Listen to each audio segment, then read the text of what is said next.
right. All right.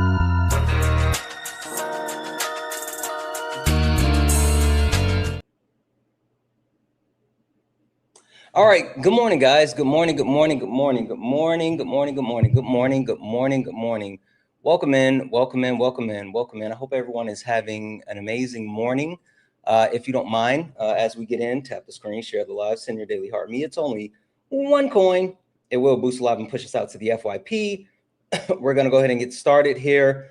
This is Sparring with Santana. We are looking for some debates. So if you are a Trump supporter or disagree with anything on the background, get in the box. We are only looking for some debates. If you are a friendly, tap the screen, share the live, send your daily heart me.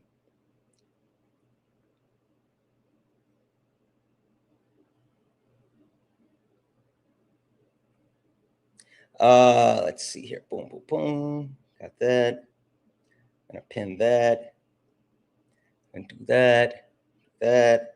All right, guys, we're going to go ahead and get started. Like I said, this is Sparring with Santana, one-on-one debates with Trump supporters or anyone that disagrees with anything on the background. I am Santana, and we are looking for some debates. So only request up if you are a Trump supporter or you disagree with anything on the background. There's a need for accountability here in our country. And we're going to talk about like a lot of accountability. We're going to talk about some accountability with Trump because, you know, yesterday, Donald Trump had to look down the barrel of accountability and had to actually take it. He had to take it, right? So we're going to get into that. But there's also accountability that's needed from multiple groups of people. First and foremost, Republicans. This is all on you. If you are a Republican, I don't care if you say you're MAGA, conservative, white nationalist, far right, America First, whatever silly name you're calling yourself today, libertarian. I don't give a crap. If you're on the right, thank you for the cake. If you're on the right, there's some accountability that I need from you because you got full control. So since you have full control, you get full blame. Full control, you get full blame. Also, anyone who thinks that capitalism is the wave, capitalism is the way to actually ensure success as a whole. If you think that, then guess what? Talking to you, you got some accountability that you need to take. Moderate Democrats, you're basically Republicans. Moderate Democrats are Republican light. So if you're a moderate Dem, yeah, I need some accountability from you. This one has been the one that's been confusing people the most. The one that says white women 53 and below. What does that mean? Everybody been saying, Santana, what does that mean? What does that mean? What does that mean? I got you. Don't even worry about it. That means that 53% of white women voted for Donald Trump, right? And so if you're a part of that 53% of white women that voted for Donald Trump, there's some accountability I need from you. But also the below portion is what's been kicking everyone's ass because, listen, if you are someone who has not actively been fighting white supremacy as a white woman, if you have been performative in nature with your blue bracelets or, you know, living in feminism while actively not engaging with womanism, if you are someone who thinks that you have done your part and is confused why everyone else is not doing theirs, hey, come up here. I want to talk to you. And last but not least, fragile men. Fragile men are absolutely accountable. Fragile men are absolutely the ones that I need to speak to the most. Fragile men are the reason why we're here today. You guys are all fifis, no facts, period. So with that being said, if you are a Trump supporter or if you disagree with anything on the background, get in the box. We're going to go ahead and get it started. As we do this though, guys, keep tapping the screen. Let's go ahead and get the likes up to 15,000 likes. Also keep knocking out the daily gift goal right now. It's to love you very much. If you can knock that out, it'll help boost the live, push us out to the FYP. Share the live once or twice. That's really good. But reposting the live helps way more. So if you could, please repost the live. That helps. And last but not least, send your daily heart me. Now we're going to go ahead and get started. And you guys know how we do every single time. Let's lock in. You stepped in a box. Now you're in the ring. Ain't no hugs here. You better take your best swing.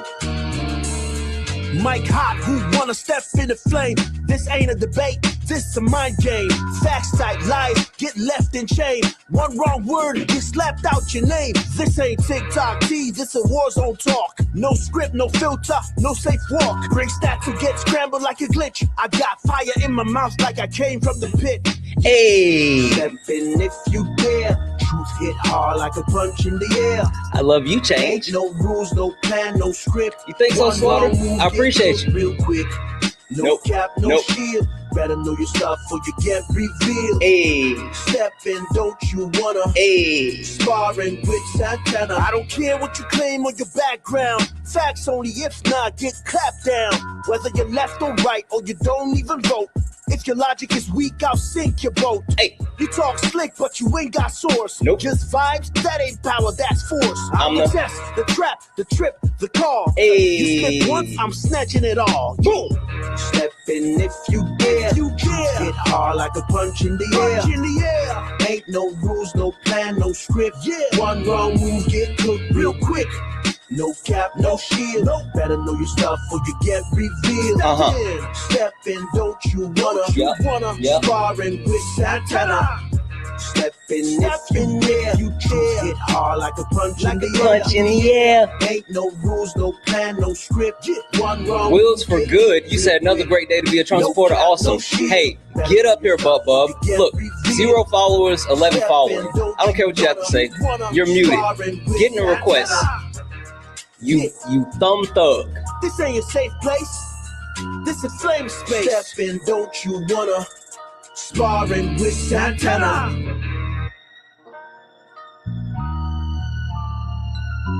Banana. Guys, welcome in. This is Sparring with Santana. One-on-one debates with Trump supporters or anyone that disagrees with anything on the background. I am Santana, guys, and I am only looking for some debates. So if you are a friendly, tap the screen, share the live, send your daily heart me. It is one coin. It will boost the live and push us out to the FYP. With that being said, MAGA, Trump supporters, anyone with any disagreement, get in the box. I see you guys are, for some reason, a little confused about how we do things here. So let me make it perfectly clear. If you are quote unquote opposition, if you are someone who, listen, if you can't say it with your chest, then you don't get to say it at all. I don't care. I don't care. I don't care what you have to say if you're not going to get in the box. That is for each and every person that stands in opposition of what I believe. Again, you don't even have to be a Trump supporter. If you disagree and you think that I'm going to argue with the comments, you got me fucked up. That's not what we do here. That's not how we operate. That's not what we do. Listen, the comment section, the chat is for the wonderful, amazing, beautiful, smell good people that rock with us in our community. And you ain't one of them. Well, maybe you are, but again, I don't want to hear it from the comments. So if you disagree with anything on the background, if you are a Trump supporter, get in the box. We are not going to argue back and forth with keyboard warriors, with thumb thugs. I refuse. Heads up, because you guys get butt hurt when you start getting muted. Again, I'm just going to make sure you all know, so there is no surprise. So I don't want to hear you guys whining and crying. I don't want to see you guys sending me an email because, one, I don't give a shit, but two, I'm not going to reply. I don't care. I'm letting you know up front. If you are in the comments and you're yip yapping without being in the request, without coming up on the panel at some point, then you will be muted and you can just hate from outside the club. I don't care. I either you're going to get in the box and say it with your chest or you're not going to say it at all. I don't care which one you choose, right? But in the meantime, in between time, as we wait for someone to get the testicular fortitude to go one-on-one with the great one, I got a couple of things I want to cover with you guys. I got a couple of things that I want to make sure that I run through with you guys, because yesterday was a tumultuous day, to say the least, right? What does the white woman one mean? The white woman one means there needs to be accountability from the 53% of white women that voted for Donald Trump, but also the 47% of white women that did not vote for Donald Trump, who have not actively been fighting to dismantle white supremacy. You guys haven't had conversation with your white family members who, for some reason, is saying Camilla or Kamala, the ones who still love Trump with all their hearts, the ones who are not actively doing the things necessary to help push forward the effort, the ones that are, you know, wearing blue bracelets and all that other shit like that. That's what that prompt is about. That's a prompt. That's what it's about.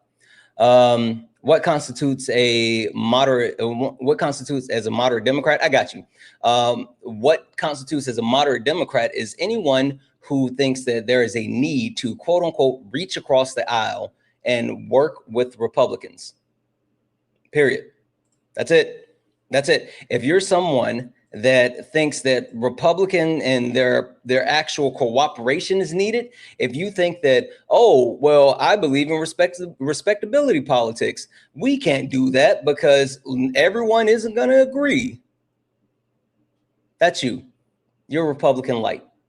If for some reason you watch John Fetterman and you like, he all right, yeah, that's you. As a matter of fact, that's the simplest way to know if I'm talking about you. If you are someone who doesn't think that John Fetterman is a POS, then you're a moderate Democrat. Get up here. That's a litmus test. Sounds good. Someone said diet MAGA. Diet MAGA is absolutely correct. Big facts. I've already explained the 53% and below, the white woman one. Again, it's for white women, period. It's for white women, period. If you disagree, get up here and I will run through it with you, but I'm not going to answer that white woman one again. That's the one that has so many people confused. But yeah, I'm done explaining the white woman prompt without someone coming up here to debate that. All right, we're going to go ahead and get started. Again. Only request up if you are a Trump supporter or disagree with anything on the background. We're only looking for some debates. Only request up if you are a Trump supporter or disagree with anything on the background. We're only looking for some debates. If you're a friendly, tap the screen, share the live, send your daily heart me. It's only one coin. It will boost the live and push us out to the FYP. Hi, are you a Trump supporter or disagree with something on the background? Yes, I am. Okay. All right. Is it Fabio? Is that? Yeah, it is. Fabio? Okay, perfect. Fabio. We're going to go ahead and get started.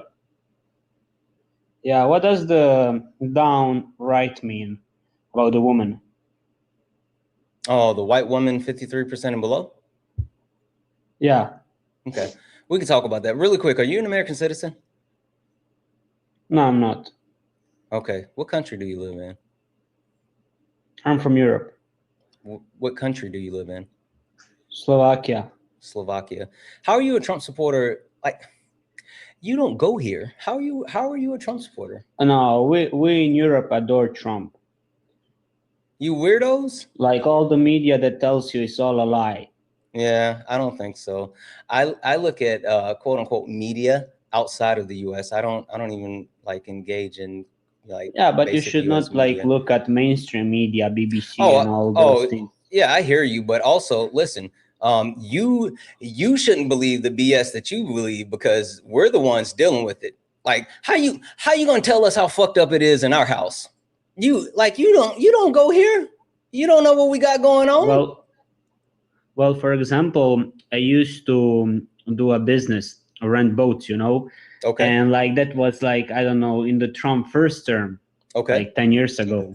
I don't know, 7-8 years ago. Mm-hmm. And to my apartments and everything, we would have a family from, I think it was Japan, mm-hmm. Tokyo or some city like that. Mm-hmm. And when it was Trump's first term, first election, they used to show me pictures how they would go around on the streets and like protest, and there was the big mascotas and everything for Trump. Mm-hmm. And yeah, so you never saw that on the media. Wait, we never saw the protests against Trump in the media? Is that what you're saying? No, it's not a protest. That's a protest worldwide for Trump. Oh, you think we give a shit? Election. You think we give a shit about other people in other countries supporting him while he's an active fascist and wannabe dictator in our country? How do you think that works? Question. Well, question. Do you care what temperature your neighbor keeps their home? Well, I do not care until it starts affecting him. Yeah, that's fine. But do you care, like your neighbor, for some reason, your neighbor likes to sleep with the air on and they like to keep it cold. They like to keep it, let's say, they like to keep it at about 10 Celsius. Well, I don't care. Is that a problem? Is that a problem with you? No, it's not a problem until they start to damage their own body or someone else. Yeah, hold on a second. Hi, Brian. Are you a Trump supporter? Bryant, sorry. Are you a Trump supporter or disagree with something in the background? Yeah, I disagree with something in the background. Okay. Fabio, I'm going to get you up out of here because you don't even go here. I was going to entertain you. Nope. I was going to entertain you a little bit, but I'd rather talk to Brian. All right, Brian, let's go ahead and get started. Question for you before we go too far. Do you know who I am? I do not know, sir. Okay, cool. No worries. Brian, would you mind if I give you a quick introduction to not only who I am, but what this is? Yeah, of course. Yes, sir. No problem. All right, perfect. Give me a second here. Ladies and gentlemen, welcome to the main event.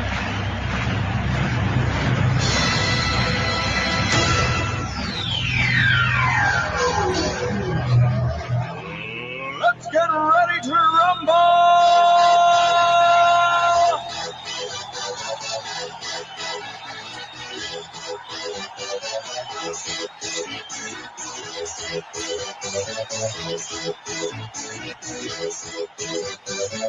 Y'all ready for this? Guys, welcome in. This is Sparring with Santana, one-on-one debates with Trump supporters or anyone that disagrees with anything on the background. I am Santana. Guys, only request up if you're a Trump supporter or disagree with anything on the background. We're only looking for some debates. If you're friendly, tap the screen, share the live, send your daily heart. Me, it's only one coin. It will boost the live and push us out to the FYP. All right, Brian, you said you disagree with something on the background. Floor is yours. What do you disagree with the most where you would like to start? Yeah, of course. I wouldn't say I fully disagree. I feel like I agree with mostly everything that your topics kind of fall under. And of course, I don't like Donald Trump either. But of course, I kind of would consider myself a moderate Dem. So I kind of see when you say like Republican light, I'd like to know if you could just elaborate more on that. I can. The line of demarcation between people who protest to be Democrats, people that label themselves as quote unquote liberals, the line between them and Republicans are steady blurring. I blame people that would vote for people like Hakeem Jeffries, Chuck Schumer, people like Cory Booker, anyone who would actually go out and vote and support people like that. You're the reason to blame. Like the reason why the Republican Party has been able to make so much headway and to inflict so much pain on so many Americans is because the people who think that they need to reach across the aisle and work with the Republican Party, the ones that feel like respectability politics needs to return, the people that say like, oh, if Donald Trump ran for a third time, we would just run Barack Obama and we would win. If that's your sentiment, then like that's you. You're literally the reason why the Republican Party is able to do what they've been doing. Gotcha. Okay, yeah, that makes plenty of sense. Yeah, I feel like definitely for me, I guess you could say is I tend to vote. I think I am pretty liberal, I guess I'd say, but of course I tend to think I'll be a bit more like when I say like moderate Dem would be more like on abortion policy or like transgender policy, stuff like that. That's kind of where I would say that I'm a bit more moderate as opposed to like way too far left leaning, and that's kind of where I would see myself. I don't think when it comes to like, of course, like government and stuff like that, I do agree with you fully. I do think that keeping the same people in office that continuously make the same bad decisions is not a good thing. but I do think that I think I'm more moderate just in like those specific topics. So that's why I kind of wanted to just get more of your opinion, not because I don't agree with you, but I just want to make sure that I'm not like, I guess you could say, I don't want to be considered a Republican light or anything like that. Yeah. Without going too far in it, just understanding when you say more moderate on transgender rights and abortion, what do you mean by those two? Yeah, of course. So when I say abortion, it's more just like I tend to believe that there is a cutoff unless there's a life-threatening issue towards the mother. So I guess you could say maybe I kind of value consciousness that starts around 20 to 24 weeks. So that's kind of would be my kind of cutoff. I think maybe going beyond that, if there's not a specific medical issue, would be, I guess, too extreme for me. I also do believe when transgender, okay, wait, transgenderism. Hold on 1 second. Stop for 2 seconds there. So you just believe in Roe? You said what? So you believe in Roe, upholding Roe? Yes, correct. Okay, so then that's a nothing burger. All right, so you were about to tell me about transgender people, and FYI, transgenderism isn't a thing. So like, maybe not. Got you. Maybe don't say that. Yeah, of course. Yeah, I apologize. Of course. Yeah. So for me, I just I feel like you know, I definitely believe that people are allowed to kind of go through, of course, like, you know, any. Look at Jeebus. Keep tapping the screen, guys. Tap the screen, share the live, send your daily heart me. It's only 1 coin. It'll boost the live. W's in the chat for Dylan for the $2.79 Canadian euro. Super chat to say, don't understand why people hate Kamala so much. They hate Black joy, Dylan. That's easy. The reason why they hate Kamala is because they hate Black joy, and she exuded Black joy. W's in the chat for Dylan. Guys, if anyone else would like to support the live, you can do so. Cash App, PayPal, Venmo, pay links in the link tree in the bios. Santana speaks for you. Santana speaks for you is the best way to support the live. Everything is accepted and things appreciated. If you're over on YouTube, you can send a super chat and I will read that out. Guys, only request up if you're a Trump supporter or disagree with anything on the background. I guess he got a call and it dropped or his phone went dead or something. So we'll see what happens. Hi, are you a Trump supporter or disagree with something on the background? Yes, I disagree with something on the background, and I'm a Trump supporter. But you know, I just wanted to like quickly touch on. You said the reason why people criticize like Kamala or dislike her is because they're like tell me what you disagree with first, though. Of course, what do I disagree? Well, I disagree with capitalism, profit over people. And I also disagree with fragile men. All Fifi is not facts, but you know, the prompt just disappeared. But there's something. Oh yeah, no, it didn't disappear. It moves. It's interactive. Oh, interactive. Yeah. All right. You're about to tell me your feelings on Kamala Harris. My feelings on Kamala Harris. I mean, so like, I'm Palestinian, so you know, I would just never support any politician who is a Zionist. So I just like me personally, I don't really feel like her stance. You just said you're a Trump supporter. Yes, I know. Shut the fuck up. There are other reasons.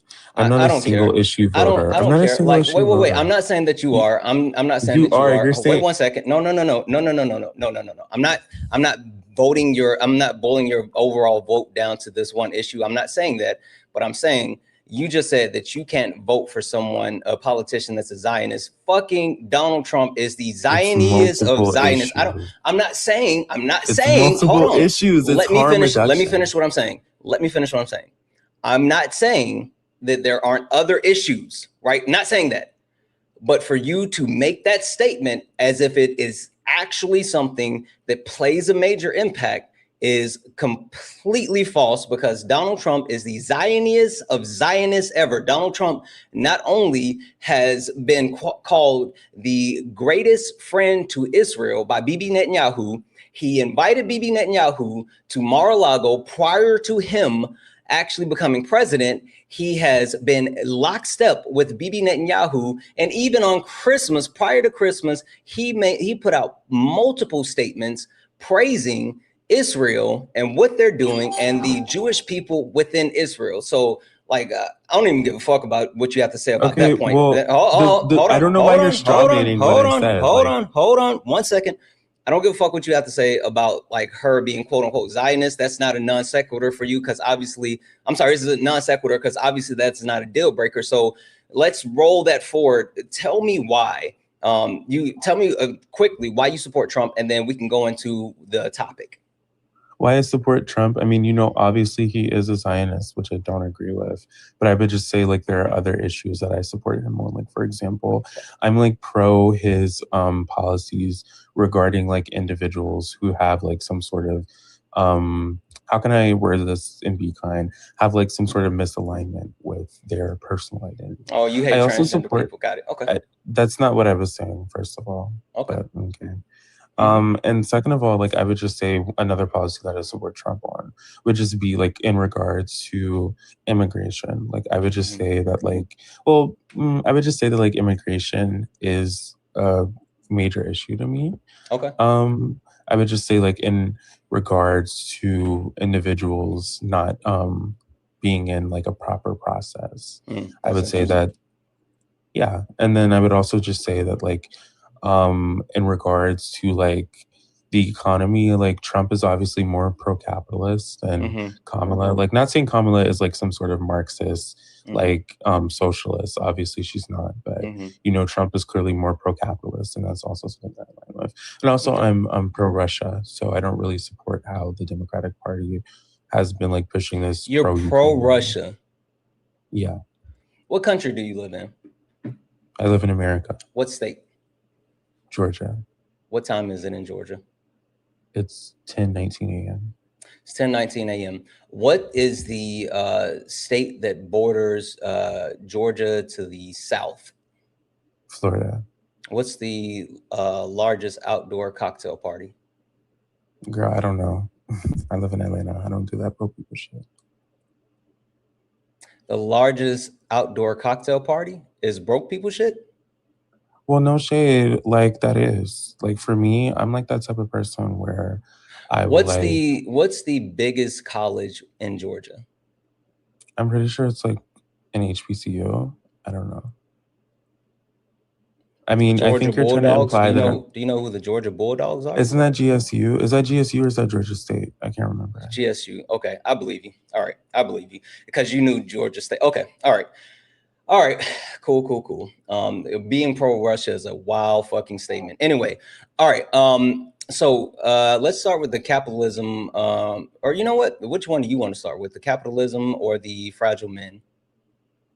I mean, it's up to you, but I can just like start with capitalism. Okay. So I would just say I'm pro-capitalism. Yep. So what's your stance? Because capitalism only serves the ultra wealthy and it does nothing beneficial for everyday Americans. Yeah, I agree. I think that like when we look at the working class, like for me, I'm pro-capitalist, but I've read Marx. I feel like you can't really criticize things without knowing anything about like the opposition. Like I've read the Communist Manifesto, I've read Capital by Marx.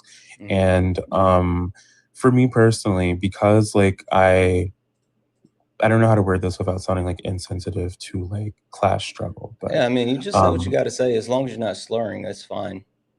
Well, yeah, I mean, I would just like I'm not really a part of this like proletariat workers class. I don't really engage in like class struggle related issues. I don't face any sort of like class related economic hardships. Like for me, are you someone that would be considered the top 1%? Like, do you make over $400,000 a year?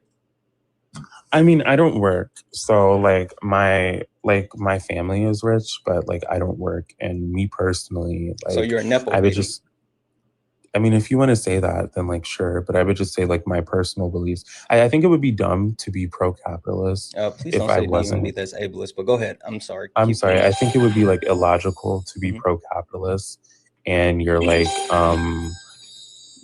not someone who makes money from like the system. But I would just say like the benefits that I like reap from it. It's like.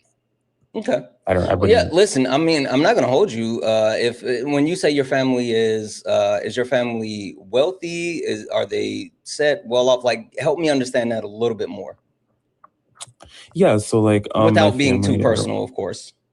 No, I understand. So, they own like a lot of international assets, specifically in the UAE and the Levant. Well, not Syria anymore, because like how the situation is in Syria, but just the Levant in general, like Lebanon, and Jordan specifically.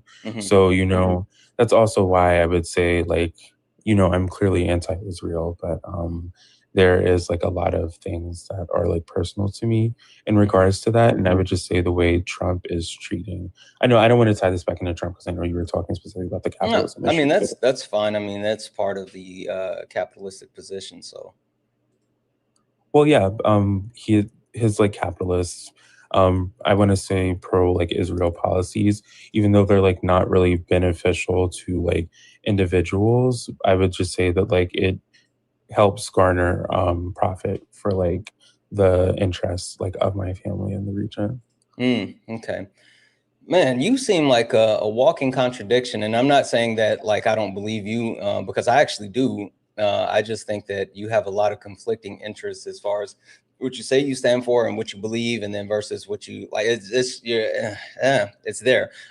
Okay, so I guess one more question for you. While I logically understand your position, right, as far as why you would be pro-capitalism, because it's something that benefits you and your family. It's a self-serving interest, and so you're right. You are part of the bourgeoisie, not the proletariat. Is there a line of demarcation for you? Like, is there any trade-off that you would say is needed in order to improve life for everyone else, or is it that you're good with how things are as far as capitalism, and people can get themselves to the position that they need to be? Because it seemed like you said you don't have any actual compassion for the classes. I mean, I think this is going to sound wrong, but like, I mean, I feel like obviously, the wealth that I guess I live off of would be something that's like garnered by like the working class. And I would say like there is it's like a bit of an issue in regards to like how the material like conditions and standards are for like working class individuals. So I mean, I think that like obviously there's like an issue with that. So I think that like there should be some sort of like implementations like put into place because like I mean obviously like I personally don't feel like we can live in a society without exploitation, but I would just say like Really? certain Why do you say levels of that? I mean, I would just say like if we obviously live in a capitalist society, and I don't think that like that's going to change just based on like the material conditions and like how Western society is.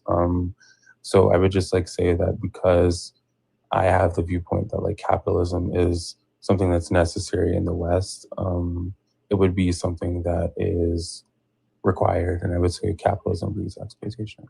Okay. Question: would you be willing to pay a little more in taxes in order to provide social safety nets for like everyday Americans, the people that can't afford the things that you can afford?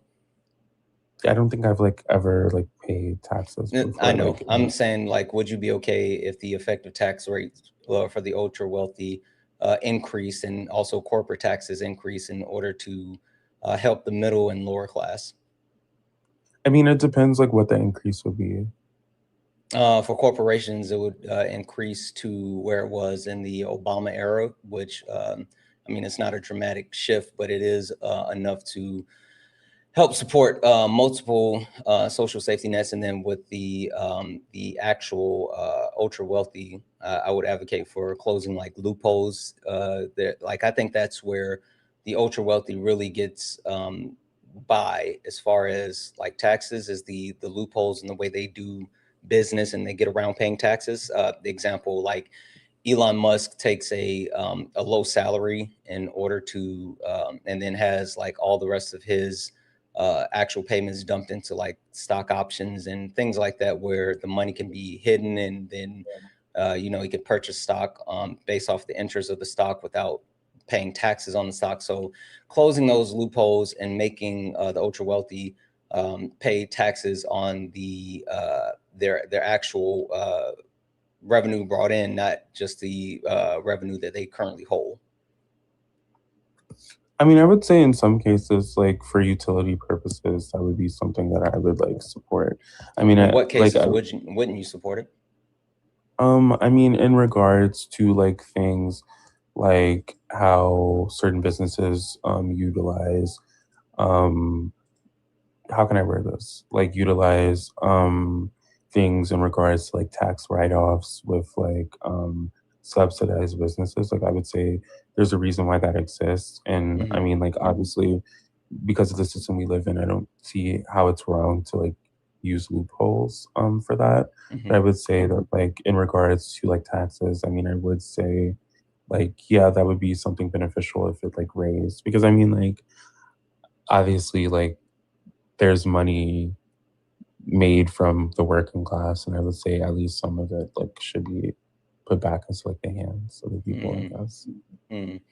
Yeah, I'll say this. I don't have an issue with loopholes being used as they exist. Like I will say that if it's an option to do it, like then it's legal, and I might not like it, but I'm not going to say like, oh, you know, this is the worst thing. And that's why I advocate for closing loopholes, because if they're closed, then you know you can't do it. So I think that I have a pretty good beat on you. And like the biggest thing that I'm pulling away from you is that like since you are someone in a position of privilege, it's not that you necessarily are advocating for capitalism. And it sounds like even for some of the things that would allow people to have a better working condition under capitalism, you're not too far against it. It's just that you only uphold capitalism because it's self-serving, and you don't care about everyone else. You're not necessarily saying that you want to put your boot on the neck of the middle and lower class, but you aren't advocating for overall better conditions. So it seems like you're just kind of lukewarm on capitalism. Like it serves you, so you're good with it, but you're not like fighting to hold on to it. I mean, yeah, I think that's like how any person would be. Like, I mean, obviously, like I said it earlier, I think it would be illogical to like not have a place of privilege and still like support a system that doesn't like benefit you. I mean, but like I would just say that like the way society is and the way people like are distracted by things like material comforts, I don't see like any actual threat to like the way the system is now. Like even places that have like social democrat like politicians like AOC or like Zoran Ramzani, like there is not really a looming threat towards like, I guess, the upper class. So like I just don't really see like any reason like for utility purposes to like support worsening of like my material conditions. That's interesting. The only thing that I'll say, and we can move off of this topic because I don't think that like there's enough of a debate to be had here, in the sense that you have kind of a pretty moderate stance on it, and I don't think that you are someone who's like fighting tooth and nail. But what I would say is that especially if you're in a position of privilege, which you are, and you seem like you understand, at least, even if you don't empathize with the plights of people who are a part of the proletariat, I would say that I think it would still be beneficial for you to advocate for better conditions for those people, just because in order to have a functioning society, like there is a need to ensure that people's needs are met, you know, Maslow's hierarchy.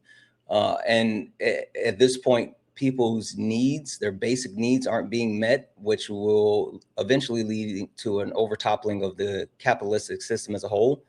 And so I would say, at the very least, if you're someone who is in a comfortable position and you want to keep this position, then I would think that you would at least advocate for, you know, better conditions for the other people. But anyway, I don't think there's enough of a debate there for us to really get into that. So I'm going to say a couple of quick thank yous, if you don't mind, and then I would love to hear your thoughts on the fragile man topic. Of course. Okay. Debbie's in the chat for Activista. Hey, Activista, who sent a $5 super chat to say, good morning, Santana. I've been curious, what's the name of the artist who does your intro and outro? I would have to grab, like, I don't have his name right offhand. I would have to go grab it, but I'll remember it and I'll let you know before the stream ends. W's in the chat for Activista. Thank you so much for that $5 super chat. Fun fact, he did all of the intros. He did Sparring with Santana, Late Nights with Santana, and Brunch with My Creator. At first I had him do late nights, right? Because I had someone else do it, and then after that, like I wasn't happy with it, and so I reached out to someone else, and he did, like, he worked with me. He sent me the information, like it was a whole process, and then he did. He sent the final product for Late Nights, and I was like, this is fucking fire. Let's do the other two. And so then he made the other songs for me. So Debbie's in the chat for Samantha. John said, how do you not know his name?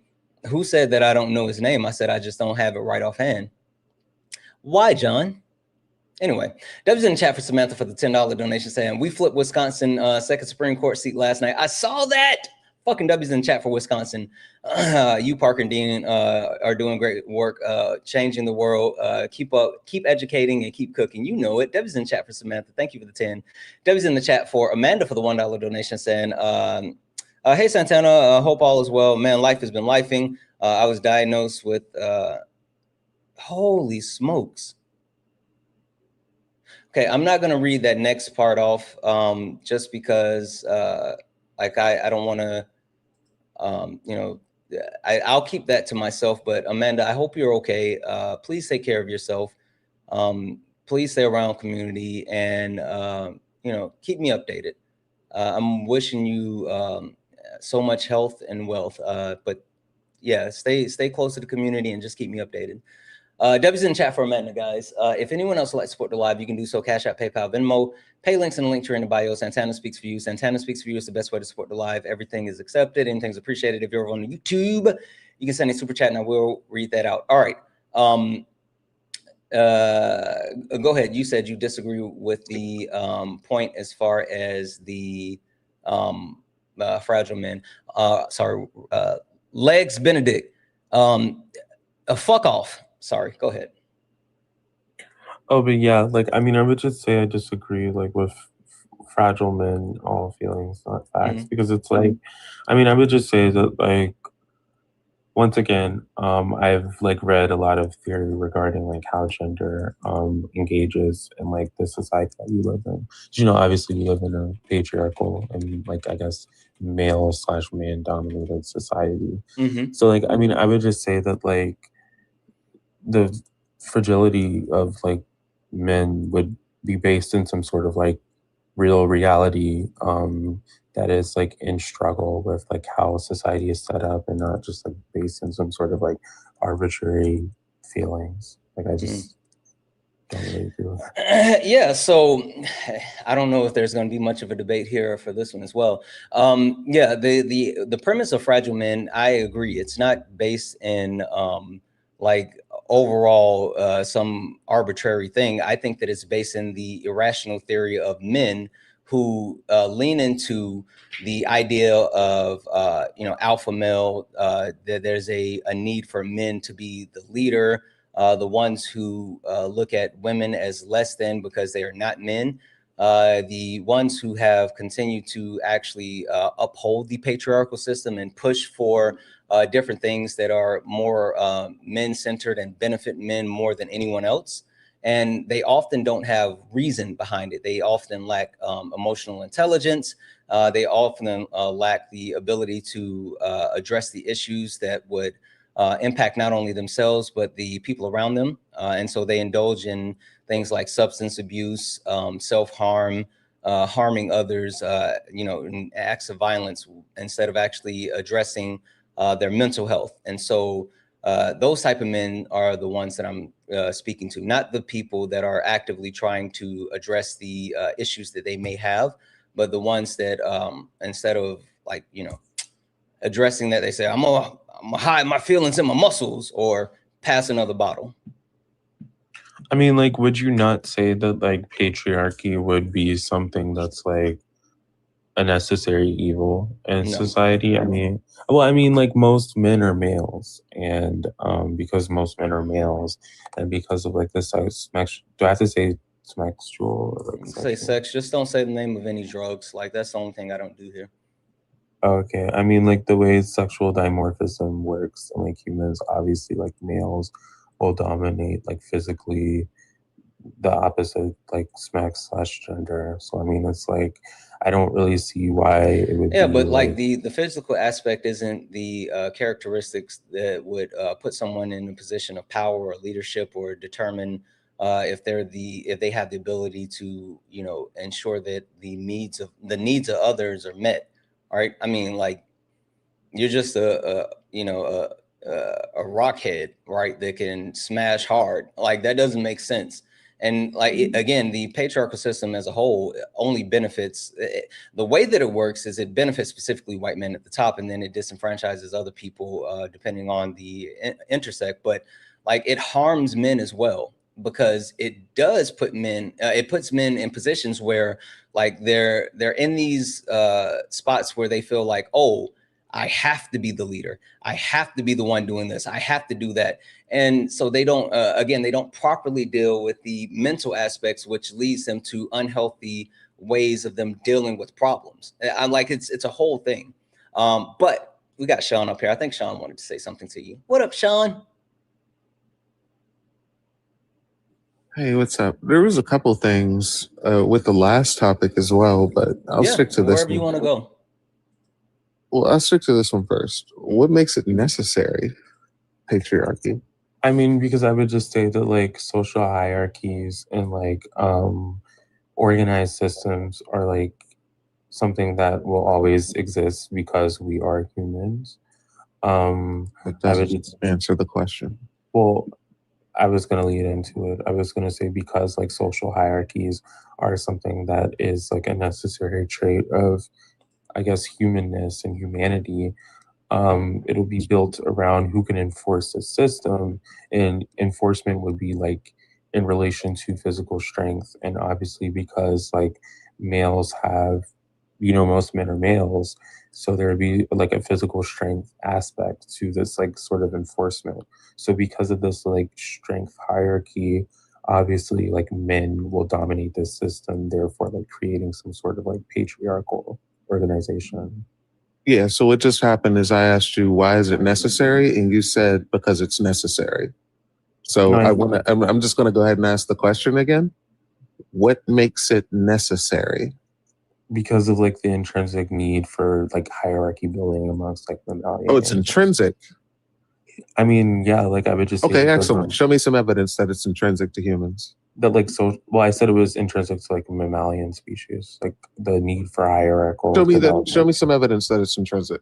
Like hierarchies in human species, okay, or yes, or like sexual dimorphism.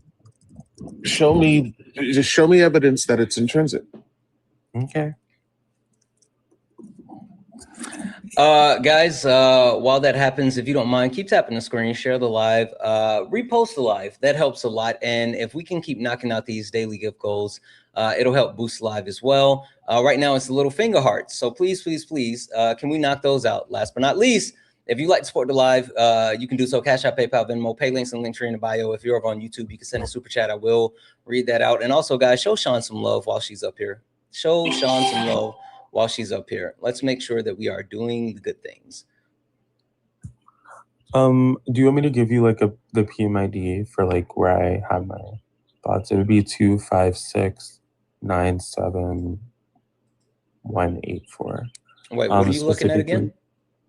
This is like saying how like hierarchies would be something built out of like human necessity. Right, but where are you getting this from? What's the source? PubMed. That's why I gave the PMID. Okay, and give it to me again. Yeah, so the PMID is 256971884. Specifically in the section that is regarding to the nature of social hierarchy, structure, formation, and function. And this is the neural and psychological foundations of status perception? Yeah, understanding like social hierarchies. The neural psychological. Okay, all right, perfect. I'm gonna put this on the screen. Just one quick call out. First thing that jumps out to me, I mean, I haven't looked at it, so like I'm not gonna critique anything I'll let Sean kind of speak to it. But one thing that I see is this is from 11 years ago. I'm sure there has to be like some updated information, but regardless, we'll start here and we can look at it.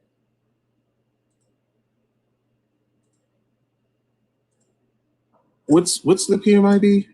One more time. It's 256-97184.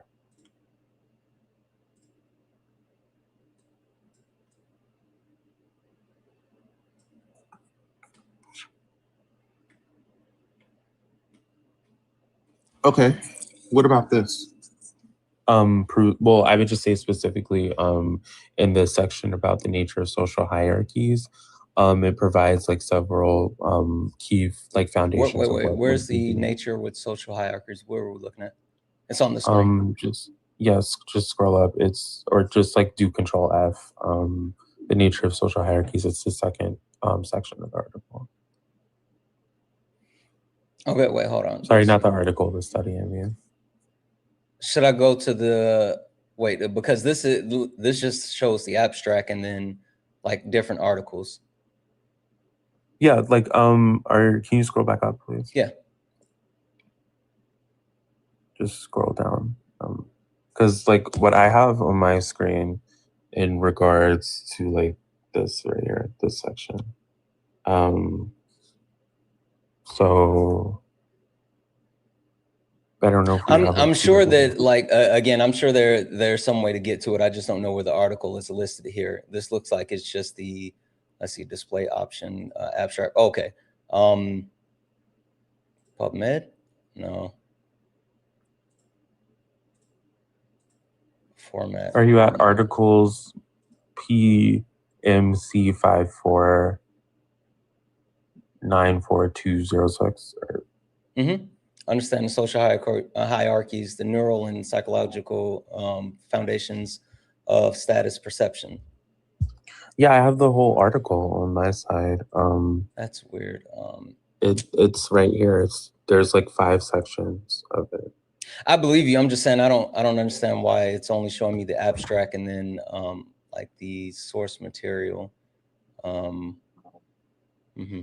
Anyway, go ahead. I'll try to get the full thing while you all keep talking. So yeah, so like specifically regarding to the nature of social hierarchies and the premises of how individual species engage in this, it would like first be the ranking of like members in regards to like their physical or intellectual capacities, the like rapid and spontaneous like necessary formation, and the adaptive like values to the existence of like these social groups. And there is like cross-species variability, but like once again, like it states that there is strong evidence that hierarchies are massive. Okay, sorry, I got it. Give me a second here. All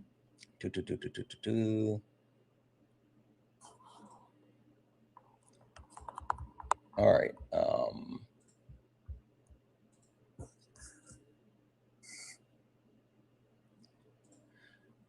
Okay. Tell me one more time where we're at now. It's section 2, the nature of social hierarchies. Okay. Right and there more.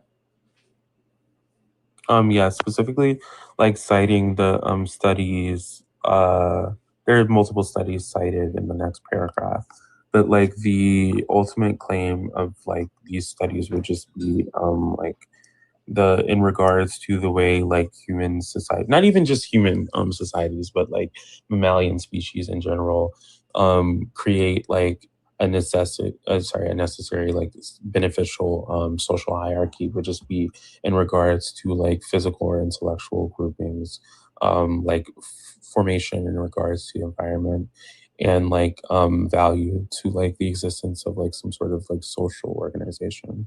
And there's like multiple studies regarding how like these necessary hierarchies are created in regards to like the conditions that an individual like society or like group would be in.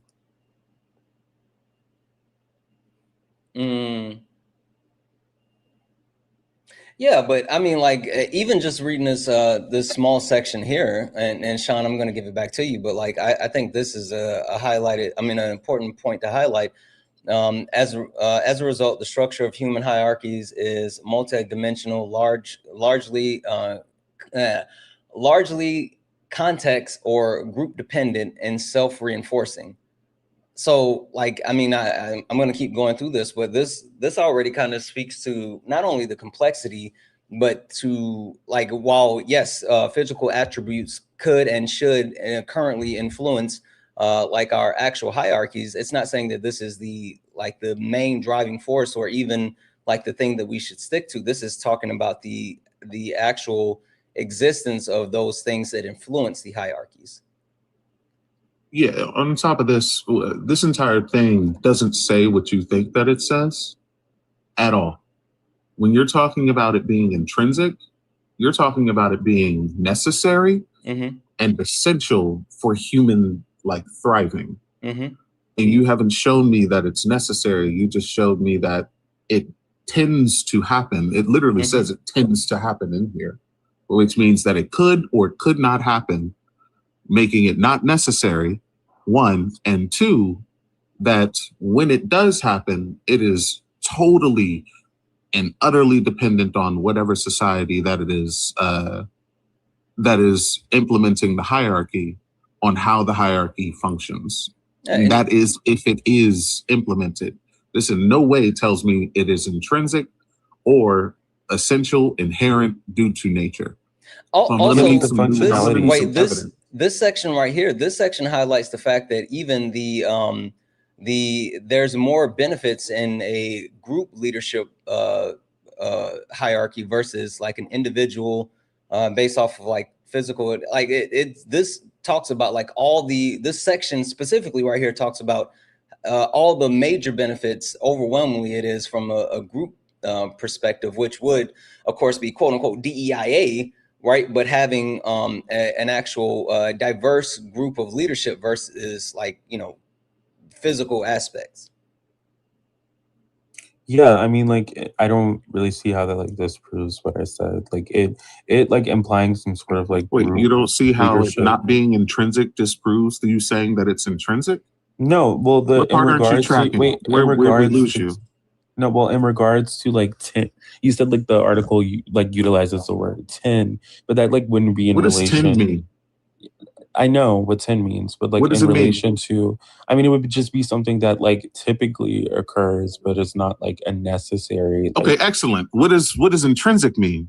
Intrinsic would mean something that's like, it would mean necessary. Okay, yeah. Excellent. So tend would take away the necessity of it, correct? Yeah, but the word, okay, excellent. I'm glad we're tracking. That's awesome. So now that we're tracking, and we realize that this utilizes the words tend and how hierarchies are now created, and does not say that hierarchies are necessary, we can track now, and you can go find some new information. That's the W. I'm so glad we're tracking the now. usage of tens in the article is not like in relation to the necessity of like social hierarchies. Are you sure?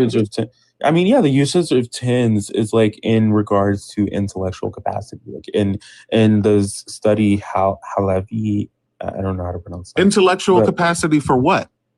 For like in relation to success in like applied. What are the hierarchies for?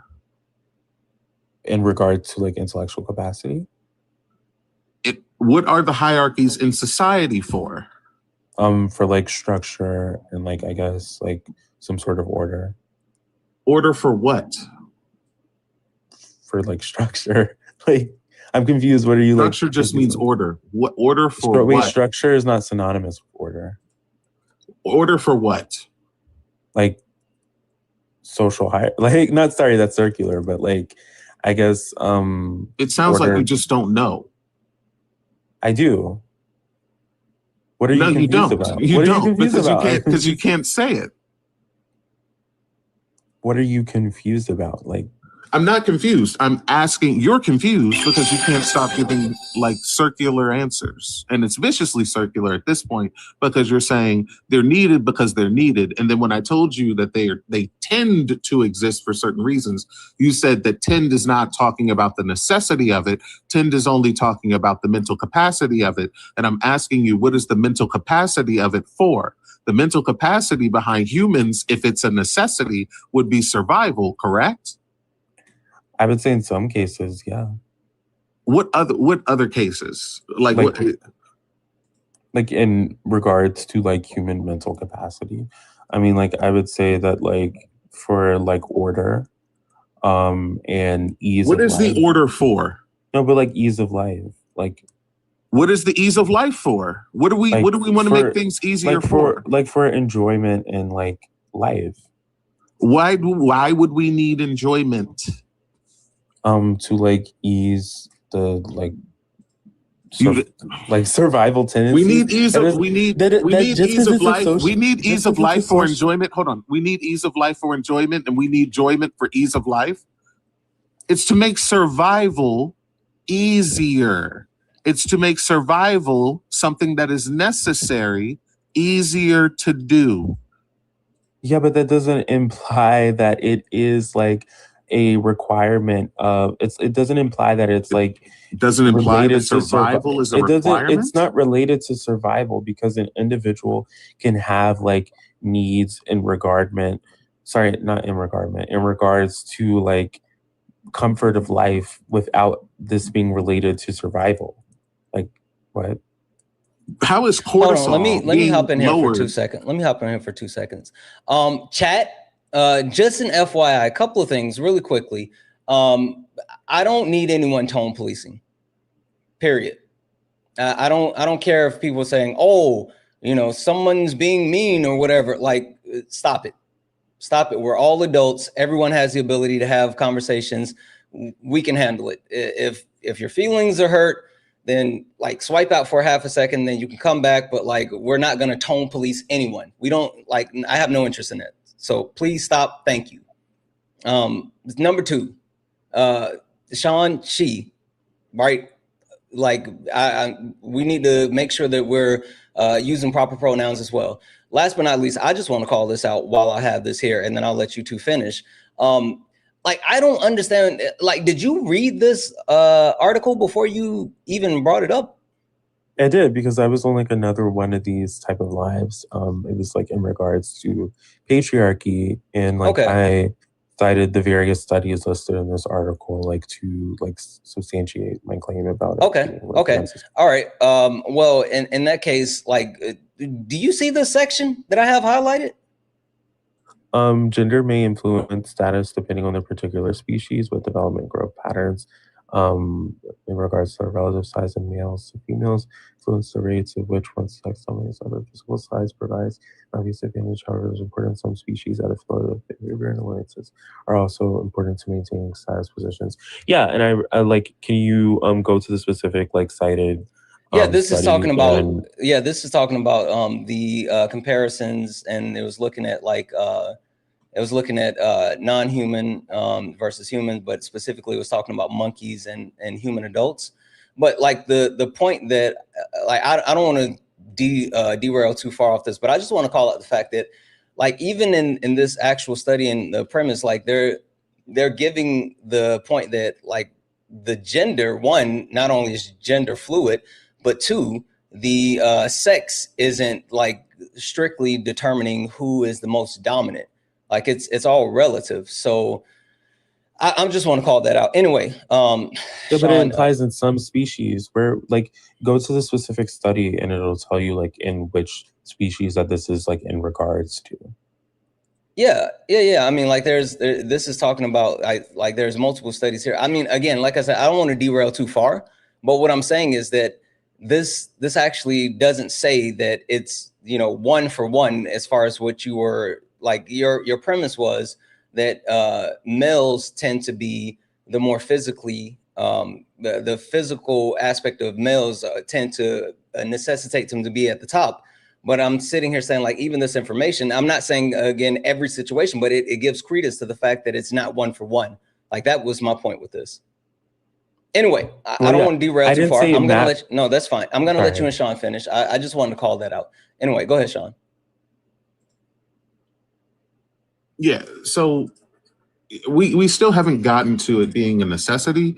We've just gotten to, and I've been like super duper charitable here because like an appeal to nature fallacy is something that you're doing at the moment. Like even if I were to grant that they're natural, like hierarchies are natural, and you're saying that like I'm going to appeal to nature and also doing the Izzat fallacy of humans do have this specific hierarchy, so that specific hierarchy should exist is something that I could have called out. But even without me calling those things out, this doesn't tell you what you think it tells you. This just tells you that humans tend to do this, and the ways that humans tend to do this are on the basis of just like certain arbitrary measures on the basis of different societies. It doesn't mean that they're necessary. It doesn't mean that they're intrinsic. It doesn't even mean that they're natural. It just means that it tends to happen, which I don't understand where you're lost at, but I'm not lost. no, you very are. Because when I wait. walked you down the line of logic of tend not being a necessity, you said, I don't see how this disproves my point, even though your entire point was necessity. Yeah, but the usage of the word tends in the article was not in direct contradiction to my claim. It was in direct it was in direct contradiction to something that I didn't even state in my like original. It was in direct contradiction to survival, because it tending to be a thing is survival necessary? The tend usage. Is survival necessary? It's not survival necessary. Is survival necessary? Yeah. Are we utilizing social hierarchies in order to survive? Not in order to survive, but in order to make like survival more comfortable. To make it more comfortable. Yeah. Okay. So then it's not necessary. Social hierarchies? I mean, yes, like, because if we're utilizing social hierarchies just to make it more comfortable, then you wouldn't think that comfortability is necessary for survival or necessary at all, correct? For humans, I would say it is. Oh, so comfortability is tied to survival.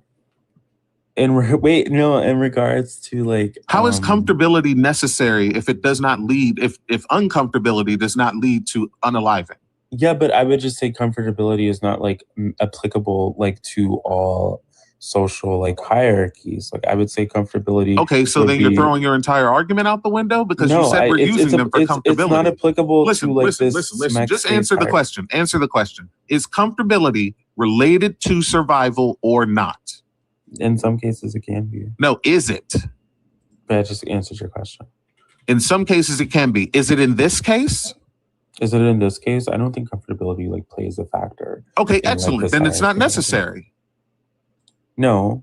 Comfortability is not necessary. 100%. Okay, excellent. Awesome. So then the social hierarchies, then the social hierarchies are not necessary. But not all social hierarchies are in relation to comfortability. No, not all social hierarchies are in relation to comfortability. Wait, you said, but this hierarchy is, that's not my claim. But this, I didn't say that. I never said that. Yes, you did. I never said that this gender-based hierarchy was in relation to comfortability. When I talked about why these hierarchies exist and them being necessary in order for us to survive, he said, not necessary in order for us to survive, but necessary in order for us to have comfort.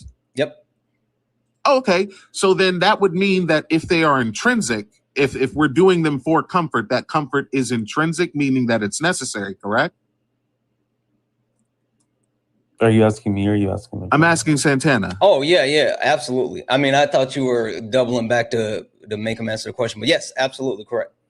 Right. Okay, excellent. So then what he would then be saying, what we can infer from what you said is that comfortability is necessary for humans. So when you say comfortability is not necessary, you've just taken your entire argument and thrown it out the window. No, I'm not, because I never made the claim that because it's not necessary. Okay, so then it's not intrinsic. Use a different word. No, I never made the claim that use a different word. I never made the claim that comfortability would be like in relation to a gender-based like hierarchy. I said you argued that gender-based hierarchies are necessary in order to create better comfortability, and that's what makes them intrinsic. No, I didn't. Because you said they are necessary I never said evil. order was in association with comfortability. You said they are a necessary evil. Yeah. But yeah. That's not, so if they're necessary, and I said what makes them necessary, you said intrinsic, which also means necessary, by the way. I just skipped past that, even though it's circular. But it was cool. I was super duper charitable. Oh, sorry, we went to how hierarchies are created and why hierarchies are created and the way that hierarchies are created. And we found out that all of those things are only due to the mental, which only have to do with comfort, which you don't believe is necessary. So if all of the things that are necessary conditions in order to create hierarchies only do with things that are not necessary, then that means that hierarchies are not necessary. Like in regards to comfortability as an aspect of like human survival, like I would say that's why I never use like a universal like collectively exhaustive like claim in relation to comfortability. I never made that as like my claim. So I just don't see how that's relevant to like. Wait, I'm sorry. You didn't say that they're intrinsic? I said that the way that social hierarchies like operate in regards to like human existence would be something that like is intrinsic to human social, like, yeah. Okay, excellent. Is intrinsic a necessary thing? Is it essential? And I would say in like something being intrinsic means that it'll like always arise in some form. Yeah, that means that it's necessary. Yeah, okay, but excellent. It's a necessary condition. I would say that it's a necessary condition. No, I would say that something yes. being intrinsic. I would say something being intrinsic doesn't mean that it'll like always appear in like a facet of one's life. What does essential mean? Essential, I mean, I would just say it's something that's like necessary and like. Oh shit! It's almost as if that's what I said. Holy fucking shit! It's like we're back at square one now. Fuck! Holy goddamn! Fucking Batman! What the fuck is going on right now? It's almost like I was right the whole time, and you were just jumping through hoops for no fucking reason. So now that we've established that it is necessary, when you say something is intrinsic, but then you say comfort is the reason for these social hierarchies, but comfort is not necessary, that would mean that the social hierarchies are not what? You're trying to apply this like collectively exhaustive. There's no collectively exhaustive shit. It's a fucking inference. You're trying to apply it to my like. You know what? Fuck this. Okay. We're just gonna write this down. That's cool. Okay. I mean, you can. Cool. I mean, would you like to address like my class-related claims earlier? Because I know you said that. Awesome. Yeah. So now, no. Concede. It's not a concession. I'm not conceding. No. If you want to move on, which I am perfectly fine with moving on, because at this point, like, you're getting disingenuous, and I don't like that. But I need you to concede so we can move on to the next point. I'm sure. So you're not going to concede? I just said sure. Okay, perfect. Sean, floor is yours. All right, never mind. I guess I'll erase it. I was writing the syllogism.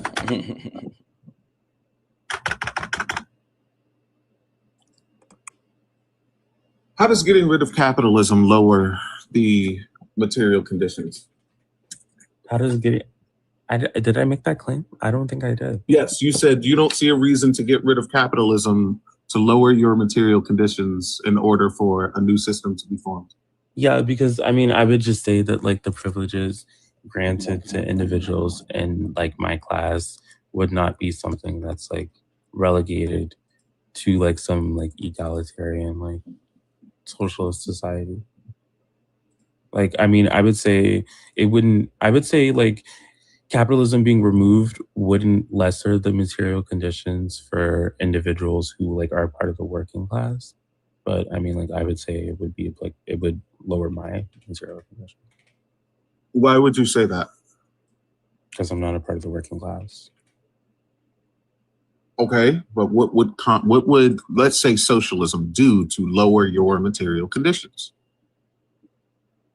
I mean, I would say like Like, how would it lower my material conditions? I mean, Well, but yes, what would it do to lower your material conditions? It means how would it lower your material conditions? I mean, I wouldn't be able to like benefit from like the wealth that I don't work for. Like, I mean, I guess that would be lowering my material conditions. Okay, so your material conditions is just being able to exploit others, and you're saying that you wouldn't be able to exploit others. Well, yeah. Okay. I mean, I Awesome. would say capitalist. I mean, we can all agree that like capitalist exploitation wouldn't exist under a socialist society. Like, can we all agree on that? Capitalist exploitation would not exist under a socialist society. Yes. Yeah, and if I benefit from capitalist exploitation, then it not existing under a socialist society would like lower my material conditions or individuals in my class. What do you think material conditions are? Just like an individual's like lived like environment, I guess. That doesn't tell me anything. In regards to like the experiences and like social surroundings. Like yeah. What are you specifically like asking for? Like I would just say material. Go ahead. Go ahead. No, you continue. You were gonna say you would say material conditions are the environment, like in regards to like one's, I guess, economic structure. I don't know. I feel like I didn't explain that well. Your material conditions are your access to resources. Yeah. Okay. So you're saying that your access to resources would get worse. Yeah. Okay. I'm asking you, what would socialism do to make your access worse? I mean, so like, I guess like I have access to things like, I mean, like, I guess like my family has like multiple like houses, and like multiple, I guess like vehicles and stuff, and like that wouldn't be seen as something like necessary, like I guess, because it's not made from like my like my individual contribution to like I guess working society. So you know it would be like I don't know, like not necessary.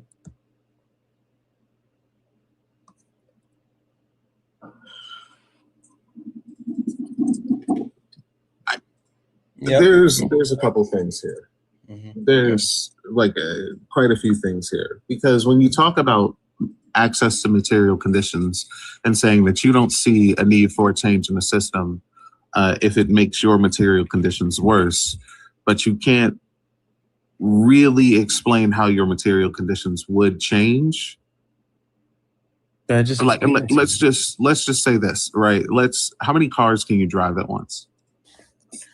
I guess like, well, I mean one, but I mean I guess Okay. you could drive multiple cars at Awesome. once. How many houses can you live in at once? I mean one. Okay, excellent. What is the point of multiple houses? Comfortability, I guess. Okay, what's the comfort in multiple houses than one? I mean, like if you get bored of living in one, you can just like live in the other one. Like, you get bored of living in one? Yeah. This house is boring. I want to go to my other house. Why don't you just change your house to the way that you want it? Because that would take too much like effort and work when you have just like another alternative. It's like, I mean, no, it's like if you have to build like the other house up to the way that you but it's already built. Like if you have like a phone, if you have like a broken phone, like it would just be easier to like buy a new one than to like get it fixed. Your house isn't broken, you're just bored with it. If you're bored with your phone, it's not easier to just go get another phone. It's in like if you're bored with your phone, you download a new app. Like that's the point here. I mean, if you're bored with like the features on your phone, then like get a new one. If you're bored with the features on your phone, you download new.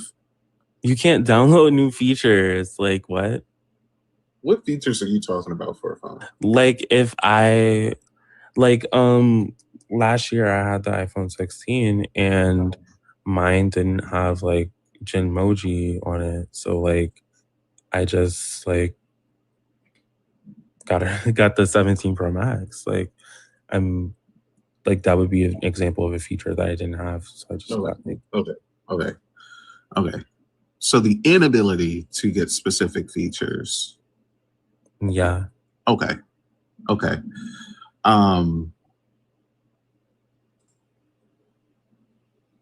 I just don't think that you do a lot of research at all. I don't think that you understand what material conditions are. You don't understand what necessary means. You don't understand why hierarchies are created. You don't even understand the iPhone because the iPhone 16 does have Gymmoji. I think you have to you have to have iOS. No, I'm gonna tell you because you have to have iOS. No, I'm gonna tell you because I'm on my phone right now. You have to have iOS. What's it called? This is ridiculous. What is it? This is ridiculous. iOS. Hey, this is ridiculous. What's ridiculous? The fact that we're Sean, go ahead and land this plane if you don't mind. Yeah, the socialism would give everyone the access to all material conditions. So like what you're fighting against isn't you losing material conditions. It's you having material conditions over other people. You can't even explain to me why, like, even if you were to lose those material conditions, it would be something that would be like something that would make your life worse. You're just saying that you feel like it would make your life worse based on shit that no one thinks about. Like no one has ever said, I'm bored with this house outside of like movies. I'm bored with this house. Let me go get another. Like, I don't think that's something that people say. I was just like giving like an example. A bad example. Of why an individual a bad example that something that's not based in material reality whilst we're talking about material. Okay, conditions. I'll give cool. a different It's cool. example. We had all the time in the world to do that. I'm landing the plane. It gives you access. It gives everyone else access the same way that you have access. Like that's what socialism does. So I don't understand how everyone else having access the same way that you have access would be worsening your material conditions. As a matter of fact, I would argue that it would better your material conditions because it would give you access that you currently don't have. Well, I mean, because the exclusivity of it would be something that's like, it's like, I guess, why people participate in certain things. Like if like everyone had access to certain things, like This has nothing to do with material conditions. Wait, that is in relation to material conditions. No, the fuck it's not. Yes, it is. Okay. The exclusivity that people take place in when it comes to certain activities, how is that affecting, like if everyone has access to those same material conditions, how does that affect the people who used to be exclusives access to material conditions? I mean, it doesn't affect the material conditions. Okay, excellent, awesome. So then I don't understand why we're talking about it. It affects the motivation for why they want these things. Like okay, so now it's motivation. So now we're going into there's no incentive to do anything under socialism. Is that like what I said? That's what you're implying. That's what we can infer. I would say there's no incentive for like individuals who like reaped from like, I guess, I don't know, like bourgeoisie like ideology to do things because it's like so you're saying that there's no motivation to work under socialism for people who like don't engage in like, I guess. Okay, excellent, awesome. I just want to know this. Since there's no motivation to work under socialism, I just want to know, why is it that when nations go away from either a feudalist or capitalistic model into a socialist one, production goes up? Wait, can you repeat that? Sorry. When a nation goes from either a feudalistic model to a socialistic model or a capitalistic model to a socialistic model, production goes up. What's the source for that? Yeah, the productivity in these areas. Are you aware of the? Let's just talk about one aspect of productivity. You would say that innovation and productivity would be a good measurement for innovation and productivity would be industrialization. Sure. Okay, excellent. Socialist nations, like multiple times faster than capitalist nations, industrialized. The USSR 4 times faster, China 7 times faster, just to name 2. Why would this happen if there's no socialist?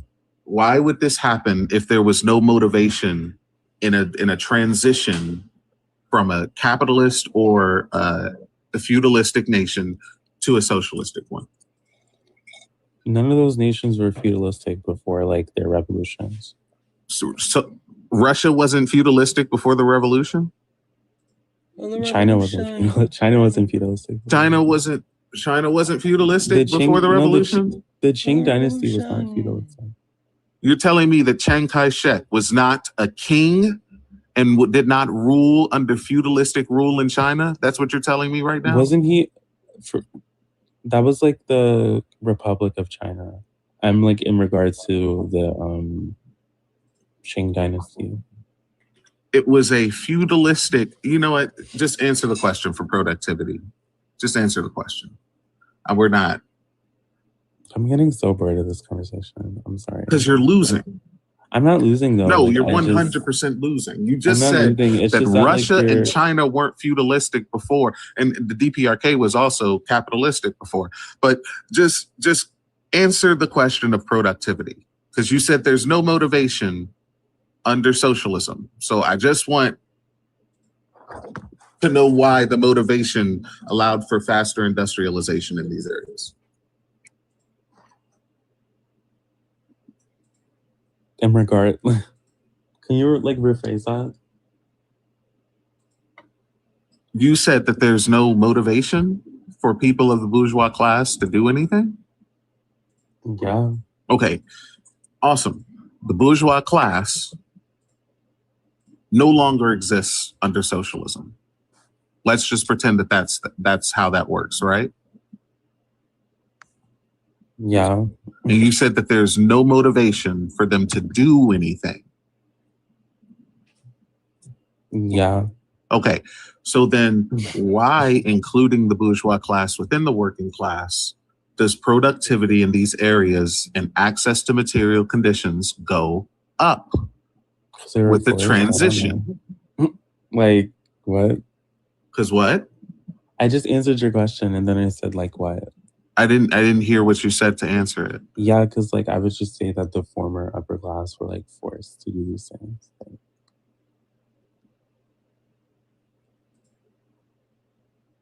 Is force a motivator? Is force like a motivator?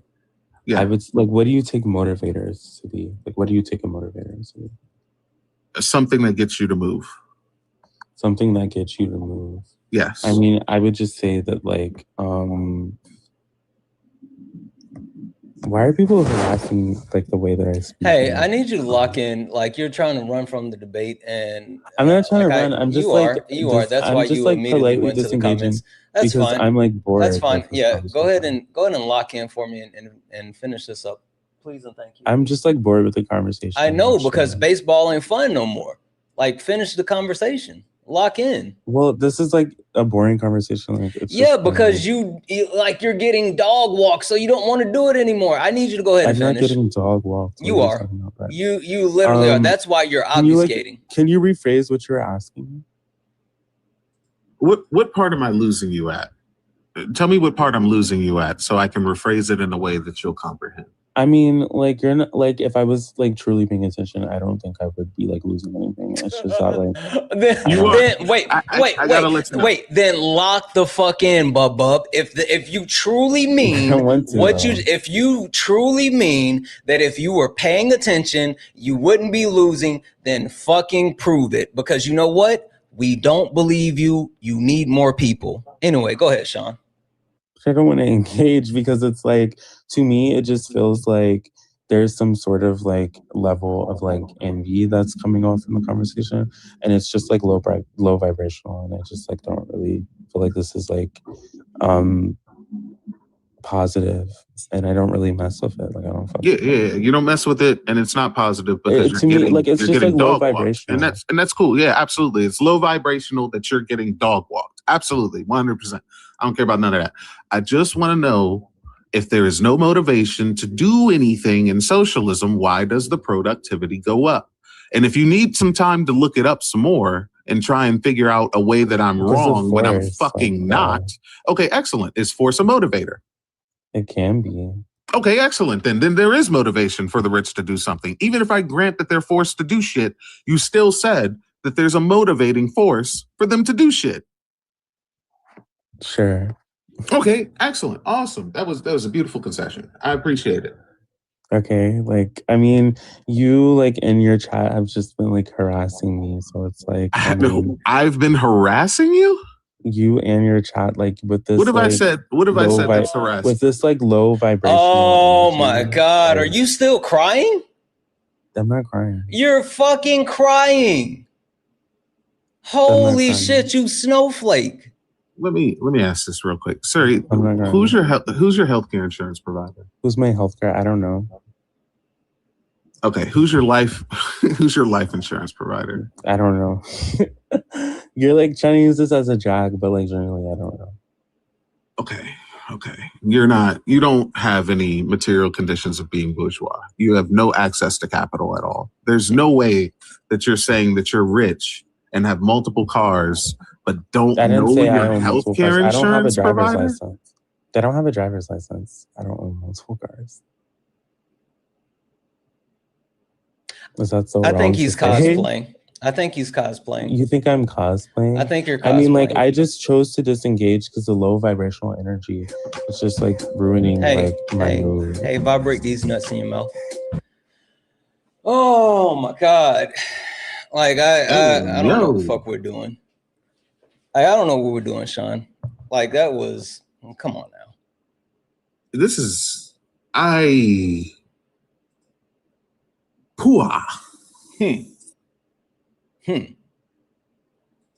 Yeah.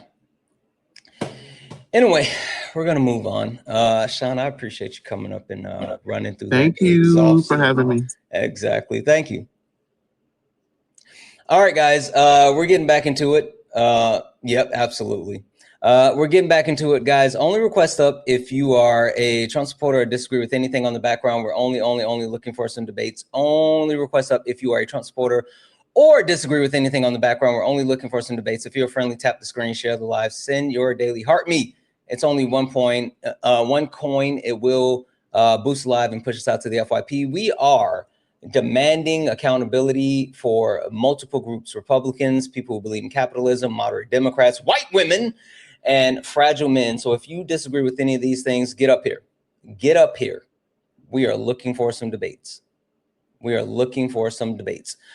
over on YouTube, Twitch, Instagram, and you would like to actually debate me, you don't even have to leave where you are. The only thing you have to do is click that link and you can get up here and debate me. Hi, are you a Trump supporter or disagree with something on the background? No, I did that on accident. I am so sorry. I was trying to No worries. send I'll drop you down. No worries. Thank you. Again, only request up if you are a Trump supporter or disagree with anything on the background. We're only looking for some debates. Hi, Tyler. Are you a Trump supporter or disagree with something on the background? Definitely not a Trump supporter. I would probably categorize myself as a moderate Democrat. So I just wanted to ask about that. Taylor. Maybe I could be wrong. Taylor. Yep. And yes. Just for TikTok purposes, what's your age? 26. 26. Okay. So as far as moderate Democrats, I'm speaking to anyone who thinks that there is a need or a necessity to reach across the aisle to work with the Republican Party. Anyone who believes in like respectability politics is something that we need to get back to. Anyone who takes the position that, oh, if Donald Trump ran for a third term, it's fine because we could just run Barack Obama and we would win. So if you fall into that category, then I'm saying the blame is on you. The reason why we are where we are is because moderate Democrats have allowed the Republicans to harm millions of Americans. Okay, gotcha. What was the second thing you said? What do you mean?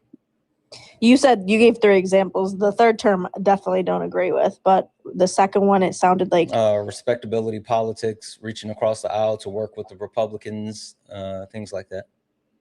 Okay. Do you feel like in a instance like it is important, like especially like in Congress, to like work together and come to a mutual agreement? Obviously, No, only if it's something that benefits us. No, not anymore. No.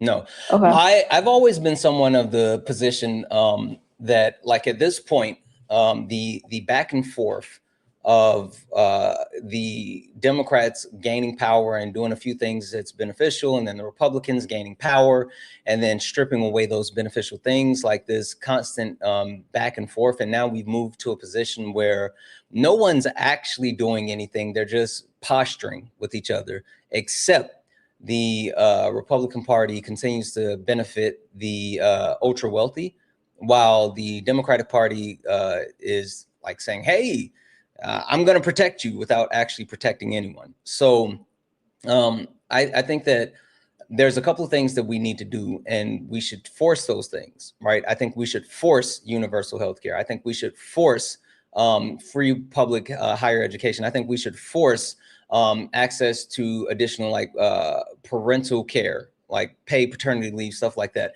I don't care what the Republicans have to say about these social safety nets that would overwhelmingly benefit everyday Americans. I don't care if people don't want their taxes increased. I don't care if people don't want to pay for other people's health care. I don't give a fuck about that. We're going to force good things on everyone, because the Republicans are forcing bad things on everyone. So like I don't think we need to work with them on shit. Yeah, that makes a lot of sense. I'm just curious, and I think we'd agree on a lot of stances, if not all. Do you think like it is more beneficial, or let's say like easier to kind of work towards getting like certain things passed first before like moving to like, you know, like preferring like Affordable Care Act rather than moving to Medicare for all, because that's an easier stepping stone to get there? Or say it one more time. Sorry. Like as far as with like I feel like some like moderate things like I would agree with kind of involve like taking like a stepping stone to get to where we should be, instead of trying to like get there immediately. Like for example would be like to improve the Affordable Care Act rather than moving to like Medicare for all. So like getting like small stepping stones to get to our goals rather than just trying to get there automatically. No, fucking swing that hammer. The reason why I say no is because like that's the same song and dance that we've been doing, right? When did the ACA go into place? I believe like around 2009. I could be totally wrong. Yeah, so it was 2010, March 23rd, 2010 is when it officially took effect. So it's been almost 16 years. What's the biggest changes, positive changes that have occurred with the ACA in the last 16 years? I mean, I couldn't tell you. I don't think healthcare is good at all in this country. So I definitely see your point. Yeah. The initial purpose for the ACA was a pathway to universal healthcare, Medicaid for all, like some type of public option, blah, blah, blah, blah, blah. But the issue is that the Republican Party has tried over 60 times to strike down the Affordable Care Act, right? And the Democratic Party at the most what they've done is ensure that like the penalty, the poison pill that was originally a part of the ACA, which again was put in by the Republicans, that poison pill was actually removed, but there hasn't been any actual traction towards universal health care, Medicaid for all, like nothing. And so like saying that we're going to take baby steps and negotiate and like kind of get there when we get there, it's nonsensical. Like we've been doing the same song and dance, and it puts us back in the position that we've been. So we need to, and once we take power, which the problem is the Democratic Party is going to fall ass backwards into power in the midterms, right? Like that's the problem that I have. Not that the Democrats are going to actually gain power. They're going to gain power by default, not because, that they're actually doing things to benefit everyday Americans. It's because Orange Man bad. And Orange Man really fucking bad, right? And so the point being is that when we actually have power, we need to do exactly what the Republican Party does. The Republican Party swings that hammer every time they have it, and they do shit like pass the BBB, which was the largest transfer of wealth in United States history. Yeah, I definitely see your point. Last thing I just wanted to ask, because I wasn't sure what that meant. It says white women 53% and below. What does that prompt mean? Yeah, I'll talk about that because a lot of people have had that question, and I haven't answered it because it keeps coming up. Let me say thank you to 2 people really quick, and I'll tell you. W's in the chat for Jackie. And Jackie sent a $2 donation saying, I want a house to get bored of, Santana. Listen, I think we all want houses so we can get bored of the houses and just go to our other house or our 3rd house or our 4th house. That would be fun. W's in the chat for Caroline. Caroline sent a $10 donation saying, what's the proof of what I said many times? That's the proof of what I said many times before. It's easier to not sit down and do actual research and educate yourself. It's comfortable just to accept what others tell us, so we don't have to put in the effort of getting information anyway. It's sad, but apparently it's true. It's definitely true. Debbie's in the chat for Caroline. Guys, if anyone else likes to support the live, you can do so. Cash App, PayPal, Venmo, pay links in the link tree in the bio. Santana speaks for you. Santana speaks for you. It's the best way to support the live. If you're over on YouTube, you can send a super chat. I will read that out. 1.3 thousand people, guys, hanging out. Tap the screen, share the live. Send your daily heart me. 1 coin. Can we knock out the donuts? That's the daily gift goal. Please, please, please. If you're over on YouTube, make sure you're giving a thumbs up. We should have as many thumbs up as we have people watching. So give that a thumbs up and make sure you give me a follow. And I saw someone saying like, oh, do you have a YouTube? Yes, I'm Santana Speaks for You, which is the number 4, the letter U. Santana Speaks for You everywhere on all the platforms and also the pay link. So that's where you can find me. All right. So the white women, 53% and below, speaks to the 53% of white women that voted for Donald Trump. Right. They have to take accountability for the mess that our country is currently in because of them voting for Donald Trump. But the below aspect speaks to the white women that have long since has a history of not actually fighting white supremacy, not actually pushing back on the patriarchal system because it benefits them. They've gotten comfortable. They've become accepting. They've raised little white boys who grow up to be white supremacist men and fucking neo-Nazis and all this other stuff. They have been super performative in the partnership that they've had with like non-white communities, in the same sense of why there's a necessity to have womanism instead of feminism. I'm sorry, why womanism was a necessity because they co-opted feminism. There is the same group of women who, after Kamala Harris lost the 2024 election, they decided they wanted to make and sell blue bracelets to show people that they were one of the good ones that didn't vote for Trump, and so they could be trusted. Those white women as well, that 47%, we got to have a conversation, and they own accountability as well. So that's what that prompt means. Gotcha. As a white woman who voted for Harris, I can definitely acknowledge like the system, and I do my best. But obviously there are things that like I know the system benefits me. So what would you say to like a white woman of how they can help, right? I guess is my question. Well, it's the same way that I tell anyone with any sort of privilege. Like Swan always says, you have to be willing to give up your privilege. I think that's actually very accurate, like super accurate. I think that it takes a lot to actually give up your privilege. But until then, at the very least, I think that you should be using your privilege. Thank you for the rose. You should be using your privilege in order to shield those who are more marginalized than yourself, and so that their voices can be amplified. Like, that's the point that I am often at, where, and I try to do, like, here on my platform. And so that's why I love having people from the queer community come up and speak on topics that are important to them. Women come up and speak on topics that are important to them. People with disabilities come up and speak on topics that's important to them, because they're important to me. But I know that I have a level of privilege since I'm not a part of that community. And the best thing that I can do is use my privilege to shield them, to amplify their voices. So I think that's the biggest thing that you have to do. For sure. Awesome. Well, I don't have anything to debate you on. I have one last question, if that's okay, unless you got somebody else you want to bring up. Yeah, give me 1 second. Snowbird, I don't want to hear that TDS bullshit. Get up here. I muted you. And now I sent you a request. Get up here, Snowbird. No one cares about you crying in my comments. Sorry. Go ahead.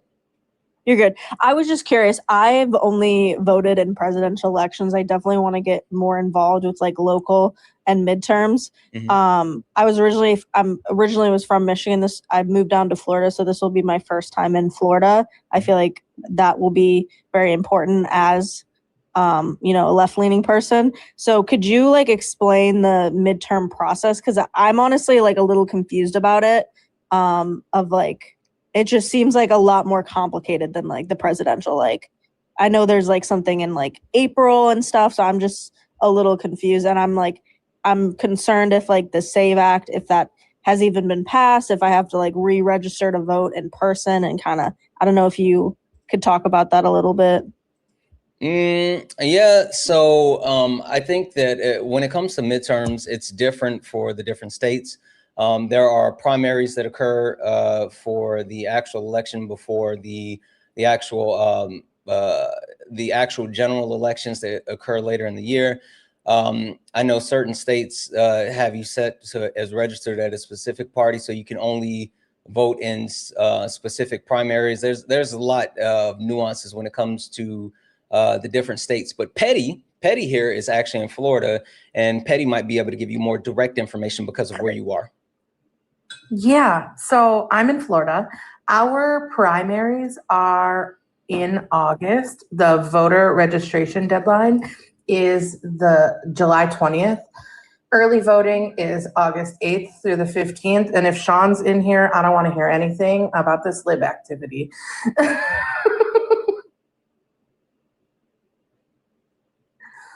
But Taylor, if you don't mind, don't DOX yourself, but can you tell me, are you in Central Florida, South Florida?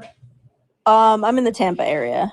Okay, me too. So what I would do is I would go to your county's Board of Elections, register. You should still be able to register for both either in person or mail in. But if you need any resources, you can message me. My Perfect. DMs All right. are open. Awesome. I appreciate it. I will let somebody who is crazy up here now. Thanks. I appreciate it, guys. Of course. All right. Thanks, Santana. Thank you both. All right, guys. Again, only request up if you are a Trump supporter or disagree with anything on the background. We're only looking for some debates. Only request up if you are a Trump supporter or disagree with anything on the background. We're only looking for some debates. If you're friendly, tap the screen, share the live, send your daily heart me. W's in the chat for Heather for the $7 donation. And Heather said, daily hugs, Heather. Heather said, we as white women need to reach out to our own women to educate and police them. It's up to us now. Black women have led us where we need to be, and now it's up to us to do what needs to be done with these idiots that vote against our interests. Adore you. Have a great day. You have a great day as well, Heather. W's in the chat for Heather. Hi, are you a Trump supporter or disagree with something on the background? Eureka Dawn, are you a Trump supporter or disagree with something on the background?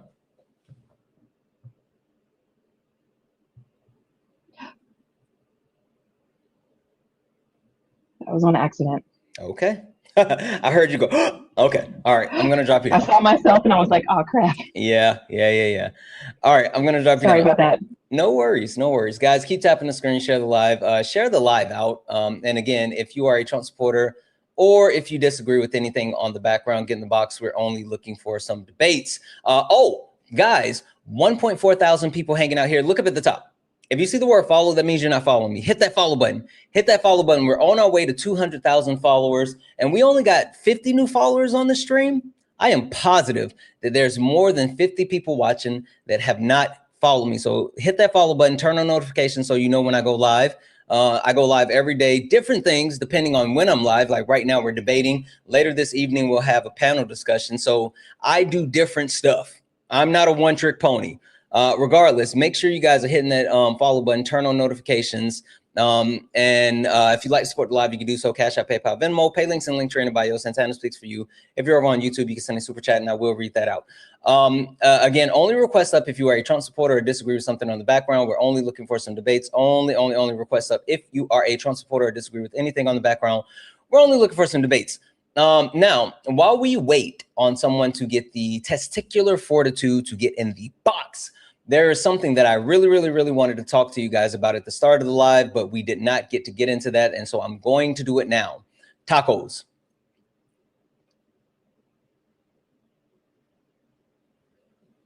Yep. Anywho, they canceled their request. Donald Trump, as we know, yesterday was a tumultuous day, right? Yesterday was a day that, I'm not sure if I was the only one. Okay, I'm going to open up a vein. I'm going to be vulnerable with people. Oh, the person dropped out of the request. I don't know if it was just me yesterday, but I felt a level of dread because we have a megalomaniac that is in power. And while I didn't think that Donald Trump would actually utilize nuclear weapons, I didn't think that he would do that. I was on record yesterday as far as saying that I don't think that's something that he would do. I did have a feeling that he was going to kill a lot of people. I thought that there was a good possibility that he was absolutely going to commit the war crimes that he was on record saying that he wanted to commit. I thought that he was going to do it because he's insane, right? And so I tell you guys all the time, like I try not to share too much information with you because I feel like if everyone knew the amount of stuff that I know, then I would be just putting you all into a state of panic. I'm not someone that panics a lot, and I'm pretty good with dealing with not only like a lot of information, but high pressure situations, stressful situations. But I know not everyone is good with that, right? And so that's why even the information that I share with you all, I do limit what I share, right? And so even yesterday, as the deadline, the quote unquote 8 p.m. deadline was drawing closer, like I had a sense of anxiety, right? I was like, oh shit, this is bad. And then when I saw that the Prime Minister of Pakistan was getting involved, I knew that was a benefit. I knew that was a good thing, right? So there ended up being a ceasefire agreement, which is set for 2 weeks. I'm going to get you guys completely caught up as far as the events that occurred, where we are, and then how we move forward. So Donald Trump threatened to, quote unquote, end the civilization in Iran. That's what he said. And at that point, the back channels of communication that was negotiating between the US and Iran, they stopped. Iran said, fuck that, no, right? Because Donald Trump thought that it was beneficial for him to not only threaten the country of 92 or 96 million, but he also thought it was important to openly admit that he planned on committing war crimes, right? And so that's when Iran cut off back channel negotiations with the US and Donald Trump. And then Iran started to tell their people to go out and create a human shield at like these markers that Donald Trump said that he wanted to hit. So the Iranian people went and created a human shield around sites like their nuclear sites within Iran. Meaning that if Donald Trump wanted to hit these sites, not only was he going to have to hit these sites knowing that there's going to be fallout from the sites, but he had to directly hit civilians. Now I see someone saying that's smart. That's a two-sided, that's a double-edged sword, because one, I get it, right? The people are like, you're not going to destroy our land. You're not going to destroy us. We're here. But the actual Iranian government sending their people out is sending people, their lambs to the slaughter. Because if Donald Trump would have actually done it, what are we doing? So it was fucking wild on both sides that they were like, do that. Right? But the Prime Minister of Pakistan stepped in and took the ceasefire to both sides. And the reason why the Iranian regime agreed to the ceasefire was out of respect for the Pakistani Prime Minister. Donald Trump had been reaching out, offering ceasefires, and they were like, no mas. Like they made a decision that they wanted to step on the necks of the US and show them like, hey, we're not playing these games. And so Donald Trump kept begging for a ceasefire, begging for them to acquiesce. On Easter, sent out a Truth Social message saying, open the fucking straight, you crazy bastards. On Easter. That was his Easter message. That was his. Oh, also he said, praise be Allah. Let's not forget that one, right? Yeah. For all you Christian folks that think that Donald Trump is a good Christian and all this other stuff on Easter, he made sure to say praise be Allah. So there's that. But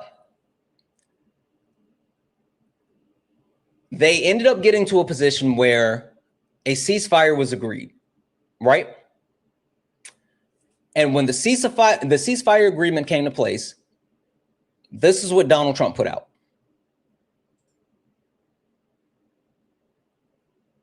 Move this over a little bit here so you guys can see.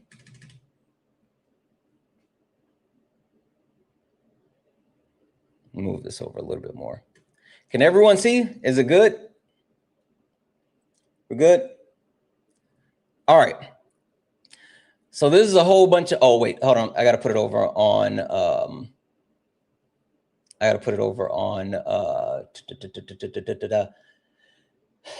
Twitch, Instagram.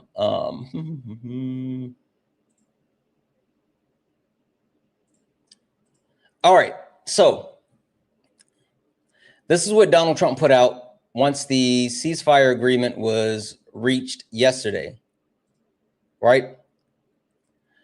Based on the conversation between Prime Minister, I'm not even going to try to say that name. I'm not even going to try to say of Pakistan, and wherein they requested that I hold off the destructive force being sent tonight on Iran, and subject to the Islamic Republic of Iran agreeing to a complete, immediate, and safe opening of the Strait of Hormuz, I agreed to suspend the bombing and attack of Iran for a period of 2 weeks. It's always fucking 2 weeks. It's always fucking 2 weeks. For a period of 2 weeks, this will be a double-sided ceasefire. How the fuck is it a double-sided ceasefire if he obliterated everything, right? Their Navy's gone, their Air Force is gone, their chain of command is gone. He said that, right? He said everything was gone and we won. Anyway, double-sided ceasefire. The reason for doing this is that we already met and exceeded all military objectives.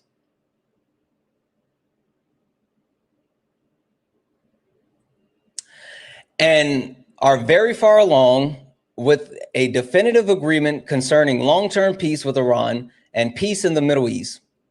We received a 10-point proposal from Iran. I believe that is a workable basis on which to negotiate. Almost all the various points of past, almost all the variable points of past contention have been agreed to between the United States and Iran, but the 2-week period will allow the agreement to be finalized and, sorry, get this off here. Will be finalized and consumed. On behalf of the United States of America as president, I'm also representing the countries of the Middle East. It is an honor to have a long-term problem close to resolution. Thank you for this, your attention to this matter, President Donald J. Trump. That's what Trump said, right? That was Trump talking about the agreement. And guys, I know a lot of you don't fuck with Twitter. I know a lot of you don't fuck with the Bird app. I get it. I get it. I know that you don't deal with the Bird app, but what I will say, what I will say is if you're not following the Iranian Twitter account, you're fucking missing out. If you're not following the Iranian Twitter account, you're fucking missing out. This is a sidebar. This is not a part of me explaining to you guys what's happening, but I do want to show you this because this is funny as shit. Donald Trump put this out the other day. Hold on one second. Let me put this on the screen.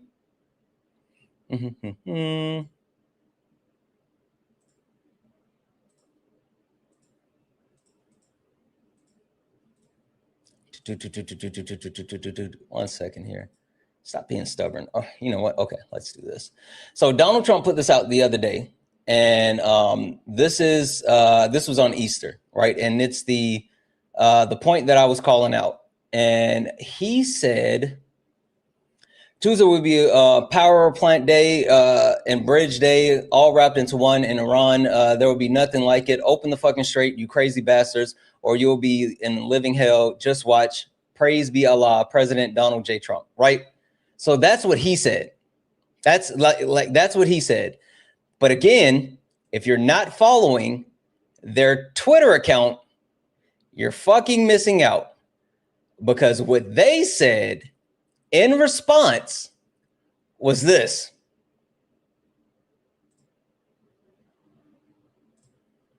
Hold on. Oh, this one, not this one. All right. This was their response.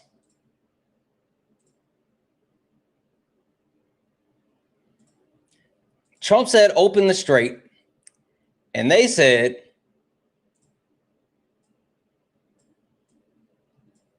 we've lost the keys.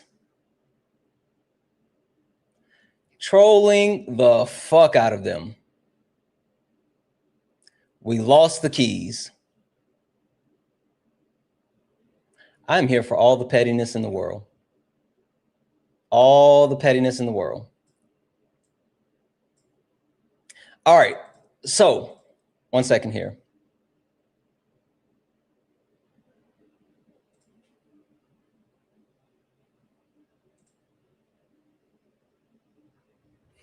Hi, are you a Trump supporter or disagree with something on the background?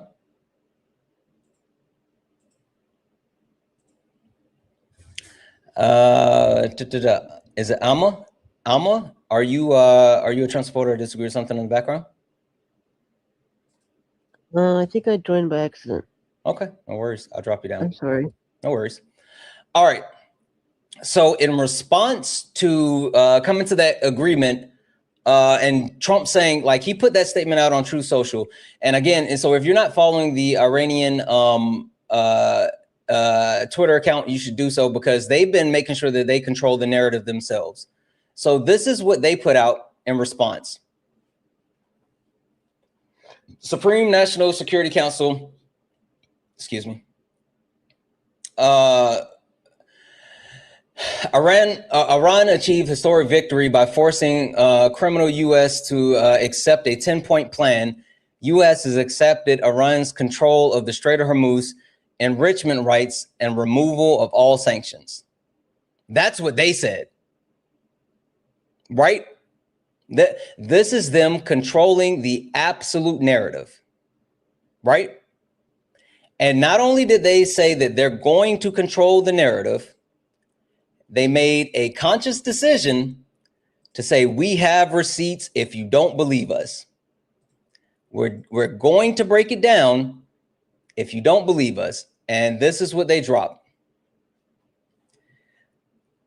Here's number 1 through 7 of the 10-point plan, which includes organized passage through the Strait of Hormuz, ending the war against all components of the axis of resistance, withdrawal of the U.S. combat forces from all of their bases and deployment sites in the region, which, FYI, if you guys didn't see this, in the dead of the night, multiple U.S. forces were leaving.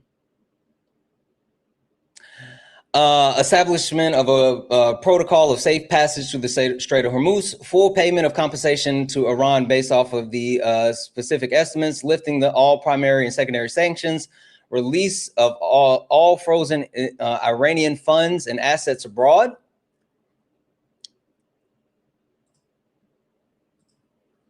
Here is the rest of it.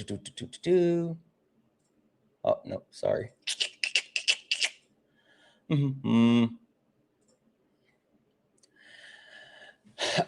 Arrangement of all of these provisions in a binding UN Security Council resolution.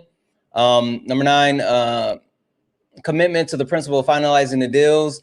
And number 10, maintaining national unity, right? So this was the 10-point plan. Remember,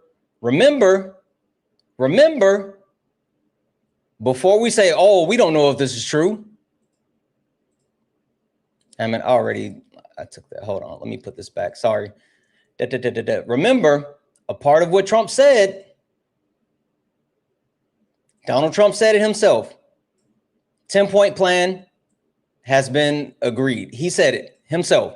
The proposal, it's there. That's what he said. Those were his words. That's the proposal. And Iran just put the proposal out for everyone. Right? Now, one other quick thing, like as a sidebar, while they were actually publishing the information, they did put out something that had a bit of an interesting tidbit to me, and something that I think everyone needs to be aware of, especially when Donald Trump or Trump supporters try to claim overwhelming victory, because what did come out after that was the fact that the Strait of Hormuz was actually set to be reopened, right? So at first I was like, oh, you know, that's something that they're going to take a victory lap on. The fact that the Strait of Hormuz is being reopened, that's a victory lap, right? But even Iran took the time to ensure that that was deflated. Hold on. Dang it, I didn't grab that part. Anyway, part of them reopening the Strait of Hormuz is that Iran now has official control of the Strait of Hormuz, where they will also be getting a $2 million per vessel payment. Zane Man Boomer said wrong. Oh, I'm wrong. Okay, cool. I've muted you. Come up here and tell me how I'm wrong. Sent you a request. Get up here. Get up here and tell me how I'm wrong. I'm literally just reading the information off. You can get as mad as you want, but this is all information. You can get mad, but like, that's it. Like, this is the information that's out there for consumption. Yeah, exactly. You're not coming up. So again, so what they're getting is the $2 million per vessel, right? Now, what's also interesting is after they put this information out, after they went through the process of ensuring that everyone knew the plan and everyone knew what was agreed to, of course, United States media started covering it. They started saying like, hey, this is the deal. This is what it is, blah, blah, blah, blah, blah, blah. Like they just laid it out as it was. And you guys know what happened. You know what happened when someone starts to tell the truth. What does the old black people say? Tell the truth, shame the devil. Tell the truth, shame the devil. And that's what happened. They started telling the truth and the devil got shamed. So Donald Trump went and started rage tweeting. The alleged statement put out by CNN World News is a fraud, as CNN well knows. The false statement was linked to the fake news site from Nigeria and, of course, immediately picked up on by CNN and blared out as a legitimate headline. The official statement by Iran was just released and posted on Truth below. Authorities are looking to determine whether or not a crime was committed to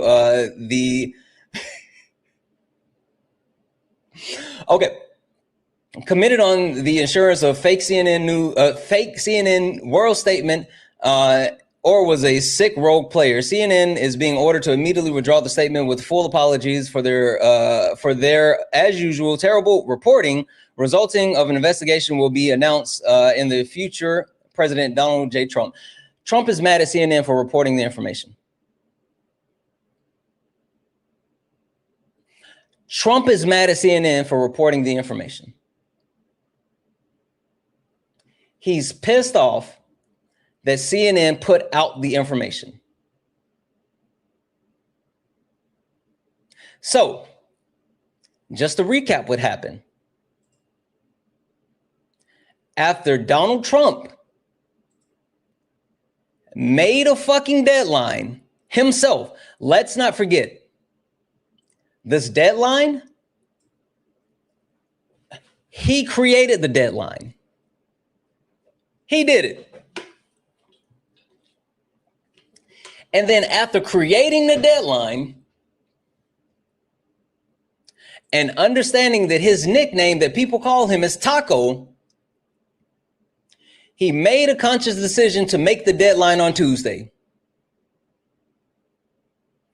Ain't no fucking way he didn't know that would come to Taco Tuesday if he cowers out. Ain't no fucking way. There's no way. The people around Trump hate Trump. The people around Trump hate Trump because there is no way in hell that someone didn't say, hey, if he doesn't do this, then they're going to call this shit Taco Tuesday. Oh, they fucking hate Trump. But now we're in this 2-week window. And I'm going to close this up. I see there's a couple of people in the box. I'm going to bring people up and we'll get into it. But I want to say this. We're in this 2-week window. And what I think is going to happen next is what I said on my video yesterday and what I've been saying before. They don't have a plan. There's no off-ramp. They don't have a plan. They thought that they could bully another country. And now Iran is saying, nope, you can't bully us. And they're fucked. They don't know what to do because they just thought they could bully them without a plan. That's the problem. So we'll see what happens next. But I know for a fact, shit's not going to be good. Trump is mad. Now, there's more that's occurred, and I'll get into it in a minute, but I'm going to go ahead and get into some more debates. Again, if you were in the request, understand we're only looking for some debates. So I'll give you guys a moment. If you're in the request right now and you wanted to come up and just talk about this or anything like that, go ahead and drop out. I'm not talking to friendlies. We're only looking for some debates. So if you are in the request right now, please make sure that you are in the request for a debate. If you disagree with something on the background, if you are a Trump supporter, get in the box. If you're in the request and you are not a Trump supporter, you do not disagree with something on the background, you just wanted to come up and talk, not doing that. If you'd like to support the live, you can do so. Cash App, PayPal, Venmo, pay links and link tree in the bio. Santana speaks for you. If you're over on YouTube, you can send a super chat. I will read that out. Also, guys, if you are not following me, 1.8 thousand people hanging out. If you're not following me, look up at the top. You see the word follow. That means you're not following me. Hit that follow button. Turn on notifications so you know when I go live. I go live every day. Different things, different topics. We do different stuff. So, hi, are you a Trump supporter or disagree with something on the background? Hi, are you a Trump supporter or disagree with something in the background? Okay, I don't think you meant the request up. I'm gonna go ahead and drop you down.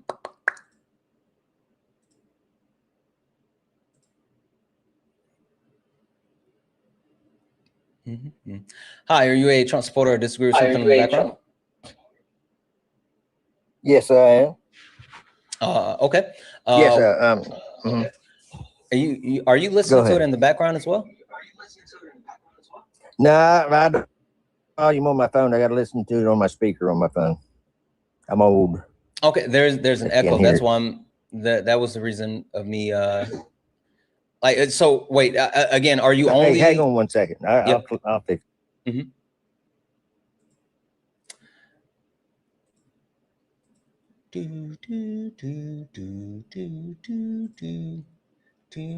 W's in chat for Caroline for the $10 donation saying, you have no idea the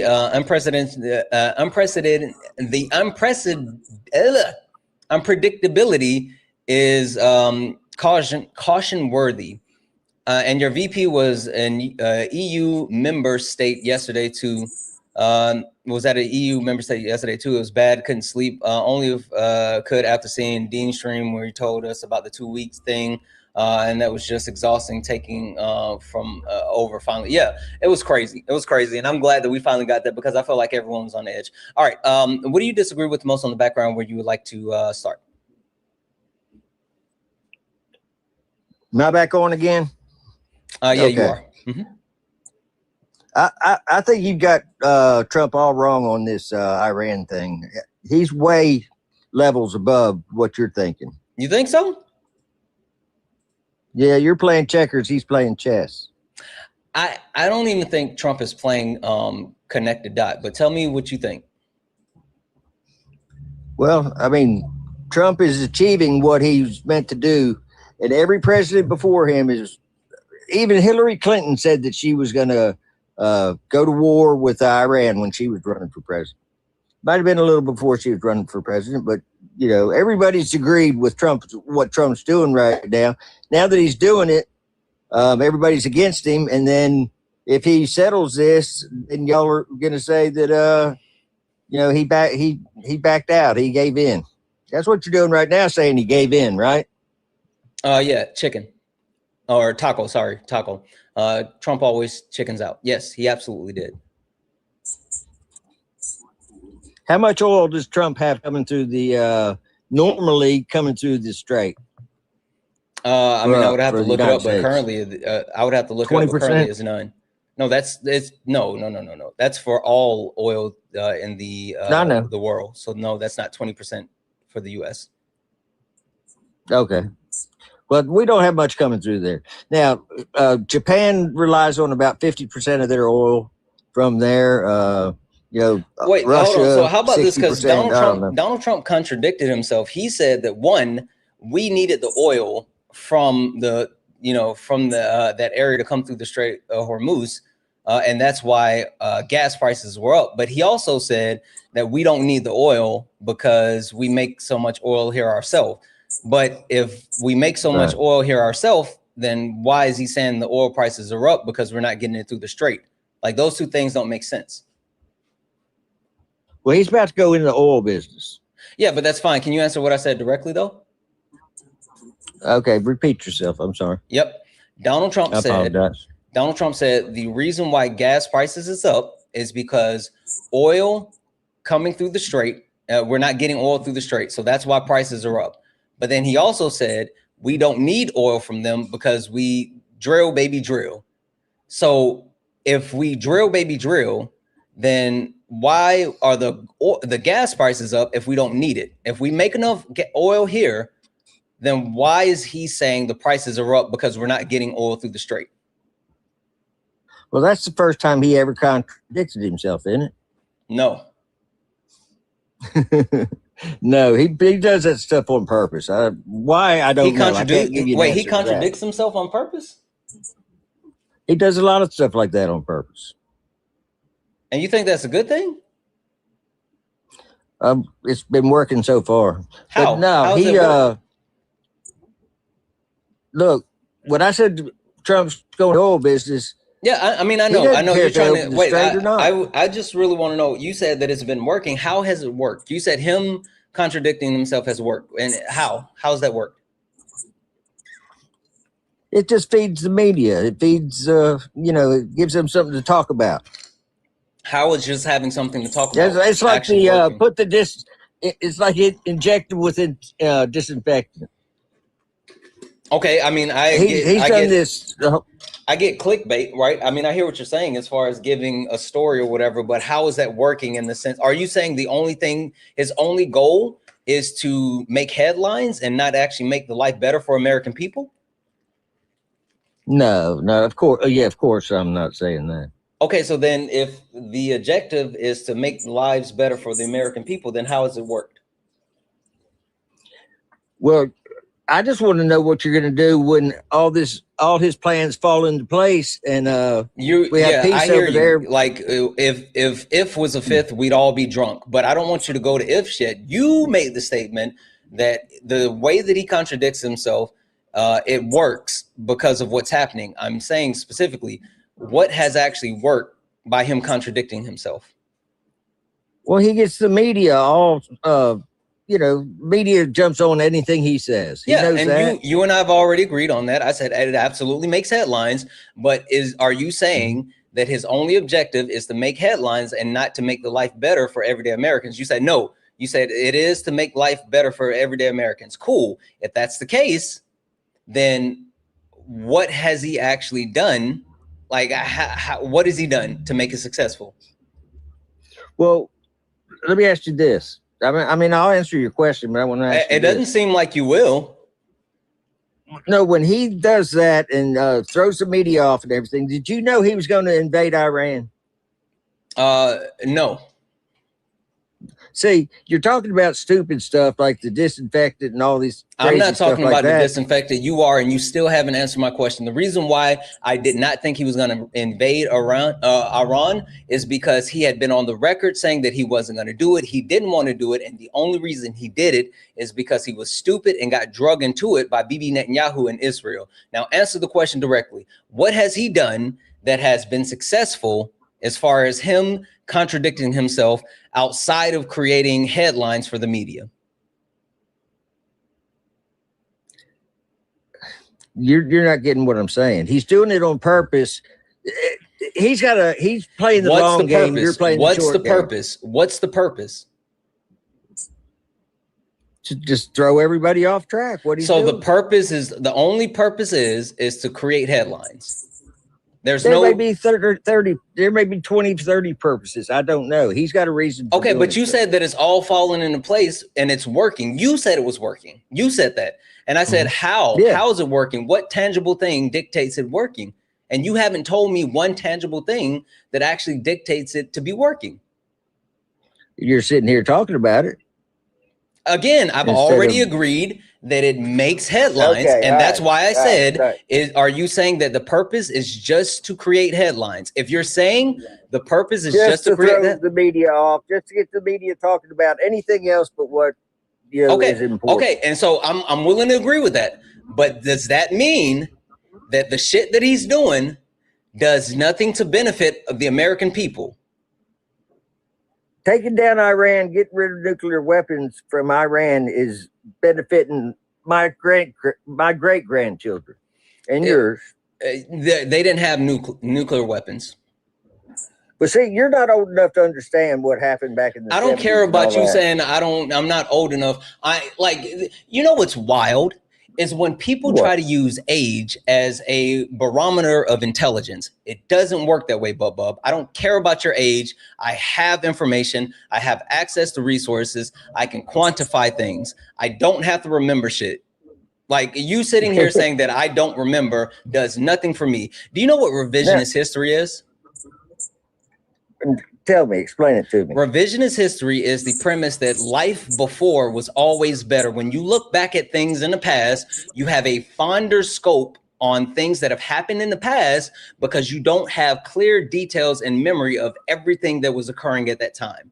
People always look back on the good old days because they don't remember everything that was occurring. That's literally revisionist history. We have actual ways to quantify what happened at that point of time. I don't need to have been alive in the 70s to know what happened in the 70s. So you read up on the hold on, give me 1 second. Bombing. Give me 1 second. Yeah, P.S. No. P.S. No. I don't give a fuck about you spamming in my chat. Stop being weird. If you got something to say, get up here and say it with your chest. Like, stop. You guys are such cowards. No one cares about you crying in my comments. Yes, I know the history between the history of Iran, the conflicts that they've been in. I know the reason why it all started as well. Do you know why? Do you know why Iran has such a disdain and negative disposition for the United States of America? I guess it's their religion. Nope. Has nothing to do with their religion. That we back Israel. Nope. What it was is that Iran was looking to nationalize their oil production, their own oil, right? And be able to capitalize on that so they can use it. And the UK was like, right? And so the United States of America helped overthrow their duly elected head. I'm sorry, I don't want to call it a president because I don't think they classified as a president. Anyway, their duly elected leader and installed a puppet leader, which ended up being a dictator, which ended up, yes. And so like the reason why they hate America is because when they were just about to actually be more self-efficient and be able to use their own resources, we help overthrow their governmental structure. So that's why. So to pretend as if like it comes back to, you know, just their religion or other conflicts and like we're the good guys or some shit. No, they hate us because we fucked over them in their country. Yeah, I mean, I could agree with that.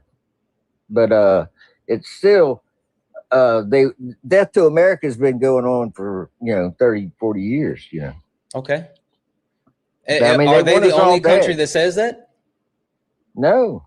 Okay. Lots of countries. Russia, Russia literally says that as well. But you know who was just chilling in the US not too long ago? Putin. Right.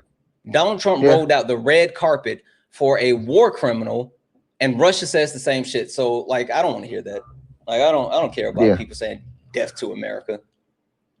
Yeah, I understand that. But it's like what you reported on a little while ago about Twitter, Iran Twitter account or something, what did you say on there that let me think about how you said it. Oh, that they have 10 points, that 10 points we must do this, and we must do that. But you'll believe that, but you won't believe something Donald Trump said it. Donald Trump, before they put the information out, Donald Trump is himself. Hey, look at this real quick. Yeah. What does that say? It's hard for me to read it. Hold on a second. I got you. Don't worry. There's an important part that I'm gonna highlight. I want you to see. All right. Where is it? Hold on. Oh, okay. Right here. You see this middle part right here? We received a 10-point proposal from Iran and believe that it is workable basis on which to negotiate. Like he said that. Right. So you telling me that I believe what they put out? No, Donald Trump confirmed it. And then they put out the details. He just didn't think that they were going to put out the details. Yeah. Well, let me ask you this. When does this take place? This ceasefire, basically. It's already in effect. So they're opening up the strait. Yeah, and they're getting paid for it. They're getting paid for it. And did you know prior to Donald Trump engaging in this conflict that Iran didn't have complete control over the Strait of Hormuz? Did you know that? I mean, nobody does. Iran does now. Iran does now. That's literally part of the 10-point plan. Donald Trump and his administration agreed to not only give them full control over the Strait of Hormuz, but now every U.S. ship that passes through has to pay a $2 million fee. That wasn't happening before. Y'all been known to say that Trump, in his first term, I think it was, told 30,000 lies. You don't think he'll lie to these people?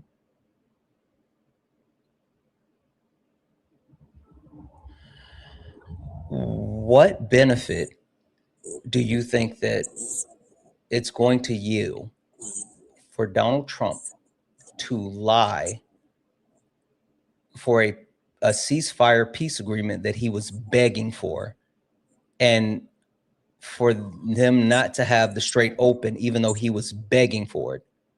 Tell me what sense that makes. If you're saying that he could be lying, I'm not saying that you're wrong. I'm saying, why would he lie about something that he was desperate for?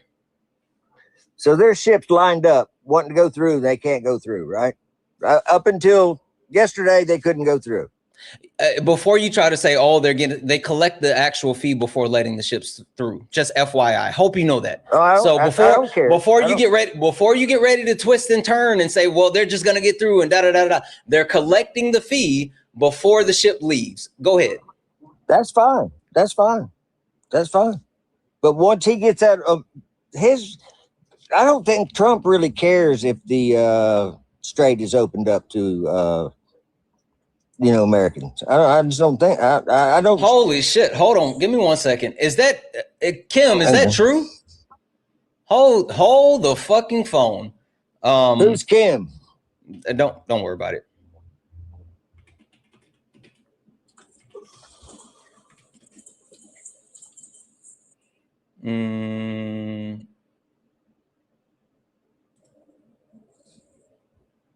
Hold on 1 second.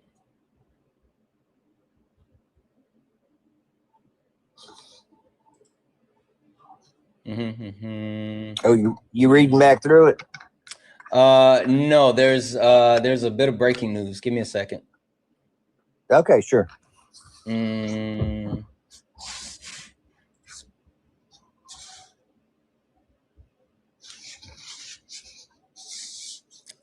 This is 18 minutes ago.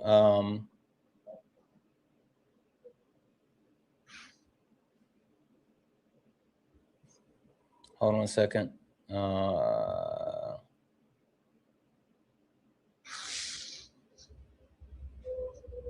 Okay, wait, no. So I'm not seeing that. This is, I'm going to put this on the screen. This is the latest update as of 18 minutes ago. So I'm not exactly sure.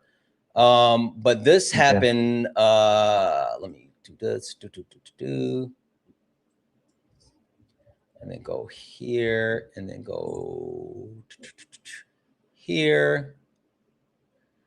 So this is as of 18 minutes ago, or 2 minutes ago. Hold on.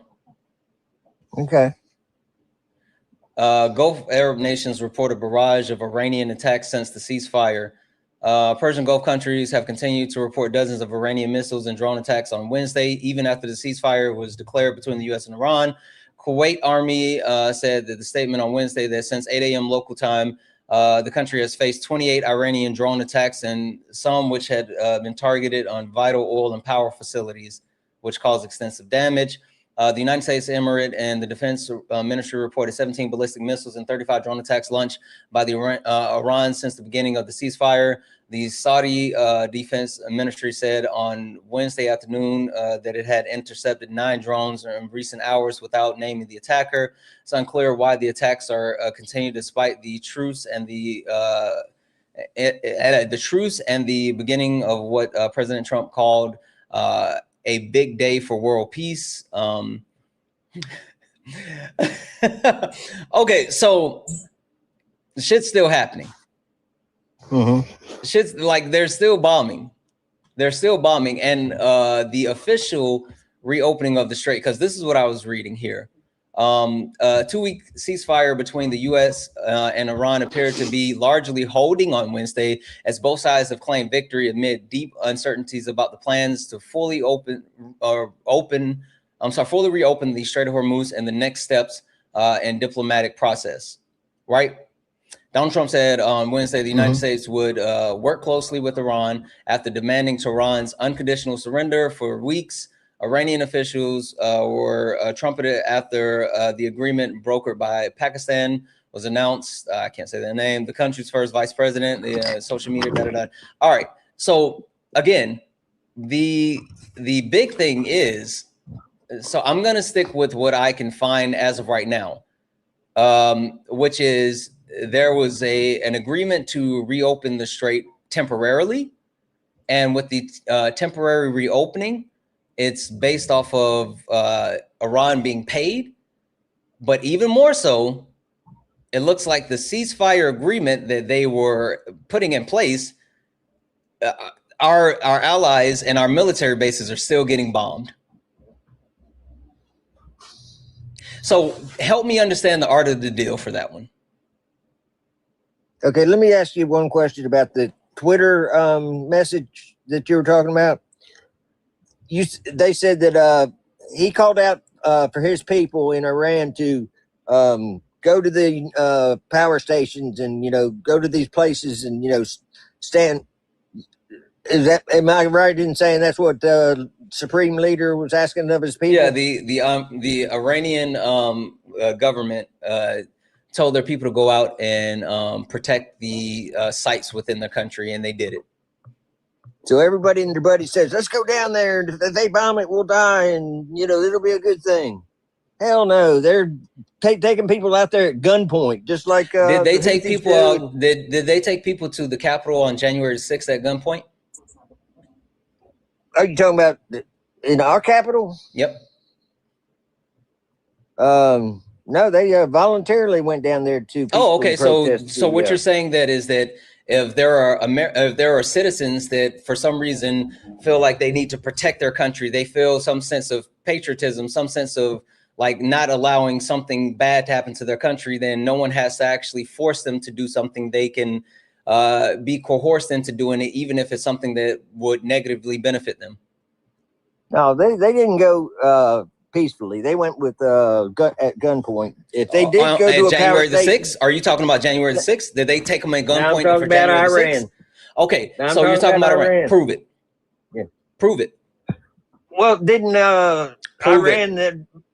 Iran just kill 30,000 of their people? Prove it. They killed 30,000. They killed 30,000 Stop people. saying random shit and prove it. If you said they took them out, 30,000 if you said that they took them out there and made them wrap around the actual power plants and stuff with as a human shield by gunpoint, I'm saying I'm willing to accept it, but prove it.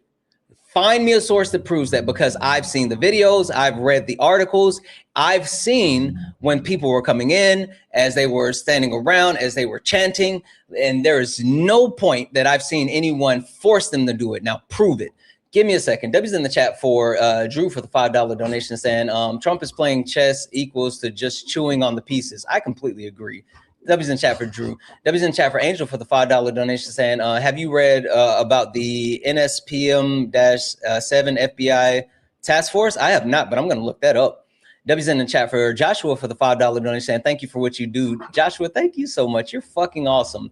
W's in the chat for Rachel for the $1 donation, saying, it's closed again. Look at Jerusalem Post. Holy shit. I'm going to keep looking for more updates. Also, W's in the chat for Trey for the $4.99 super chat to say, that's one thing. Oil is the international price. It doesn't matter if we need oil from there. It's still affected by us. This guy's delusional. He absolutely is. Also, W's in chat for Trey for the $4.99 super chat to say, that's the problem because Israel continued to attack after the ceasefire as well. Yes, I saw that. They absolutely did. W's in the chat for all the donos, guys. If anyone else likes Support the Live, you can do so. Cash App, PayPal, Venmo, pay links and Linktree in the bio. Santana Speaks for You. Santana Speaks for You is the best way to support the live. If you're over on YouTube, you can send a super chat and I will read that out. Guys, 2,200 people hanging out here. Look up at the top. If you see the word follow, that means you're not following me. Hit that follow button. Hit that follow button, turn on notifications so you know when I go live. And also make sure you send your daily heart me. All right. Do you have the proof that Donald Trump is, sorry, not Donald Trump. Do you have the proof that proves that that they forced them out by gunpoint to do what they did? Yeah, I've got proof. Okay. They killed 30,000 protesters not long ago. Oh, okay. That's not the proof. Okay. I need you to lock in. I need you to lock in and I need you to hear me. I need proof that they force those people out to those sites to use them as a human shield. Howdy, partner.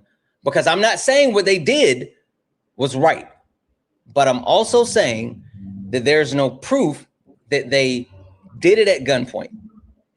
I just need, I need some type of proof that they did it at gunpoint. Okay, we're getting ahead of ourselves because I'm not. No, really we're even right sure where you said. That's what you said. Did they even go? Did the people even go and surround these plants? Yes. I don't know. Okay. Yes. Okay. Were you listening to anything that I said? Yeah. What did I say? I was getting ready to leave, so I was kind of letting you do your thing while you were reading something. I wasn't reading anymore. I said this before I started reading. I told you. Yeah, you're wanting me to lock in that I have proof, and of course I don't have no proof. I just don't know. And so if you don't have regime. proof, then stop saying shit that you can't prove. I know the regime. I know the regime. You made an adamant statement. I'm not saying that you can't give your opinion on stuff. Like I completely welcome your opinion, but you made a definitive statement after I told you about the human shields that they made. You said that they were forced at gunpoint. I love you too, baby. You said that they were forced at gunpoint to do that, and I said, prove it. Okay, I understand what you're saying. Next time I'll say this is my opinion before I say that. Something like that. Okay. So again, I guess help me kind of square the circle then, because everything that I'm finding, everything that I see, it says that like we took a L. We took a L. So help me understand with this, with like what's happening. We took a fucking L. On the whole thing? Yeah, we took a L. I think they took an L. They didn't come over here and kill Trump and then kill Eric. They, no one's talking about like actually people losing their not leadership losing their life. What I'm talking about. Wait, hold on. What I'm talking about when I said we took an L is the 10-point ceasefire agreement that was put in place. Is the agreement that was put in place. I'm sorry, this is the same thing that Iran has been standing on prior to Trump agreeing to it. So the only thing that we've done is gave them the same deal that they wanted while also burning through billions of dollars and costing American lives. That's the only thing that we've done. American lives? What American lives? American soldiers have died. How many?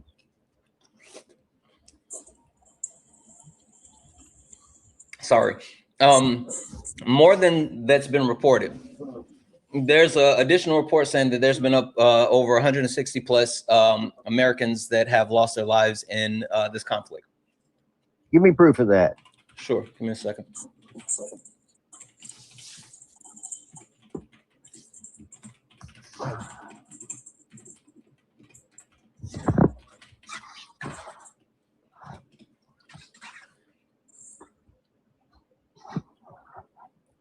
Boom.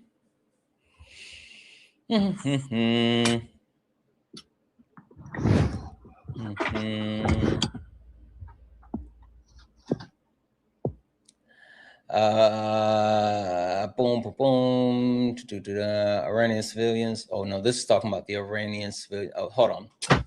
Let me make sure I specify this because they're giving me information based off of Iranian. 1 second. Okay.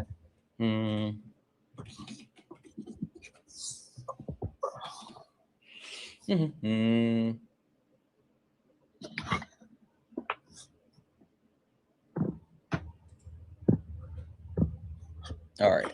gonna put this over here.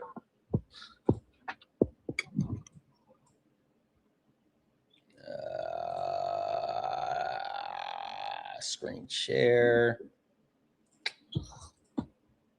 Boop. And then I'm gonna bring this over here. Turn this on. Boop. All right.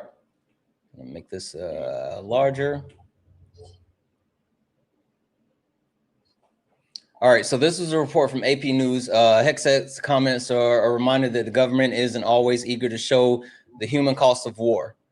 And so this talks about the fact that the American press emphasized U.S. casualty in the Iran war because it wants to make the president look bad. It's a reminder of something that endures across many decades of conflicts and tensions. And so this goes into the fact that they've been calling the numbers fake news. This goes into the fact that Caroline Levitt has been saying that the actual number is lower. And this also talks about the fact that, where is it? Oh, damn it. Sorry. Coverage of war access hasn't changed. 1 second. Talking about the history. Oh, okay. Here. Reporting on casualties predates Trump. Oh, no. See, this still talks about the history. 1 second here. Damn it. All right. Take your time. Yeah. So the big thing is that the Trump administration has said that it's been 13 and oh, actually, hold on. Said 6 U.S. Army reserves killed in the Iran attack. Oh, yeah, wait. He said that this was fake news. So even the ones that have been confirmed, he's calling it fake news.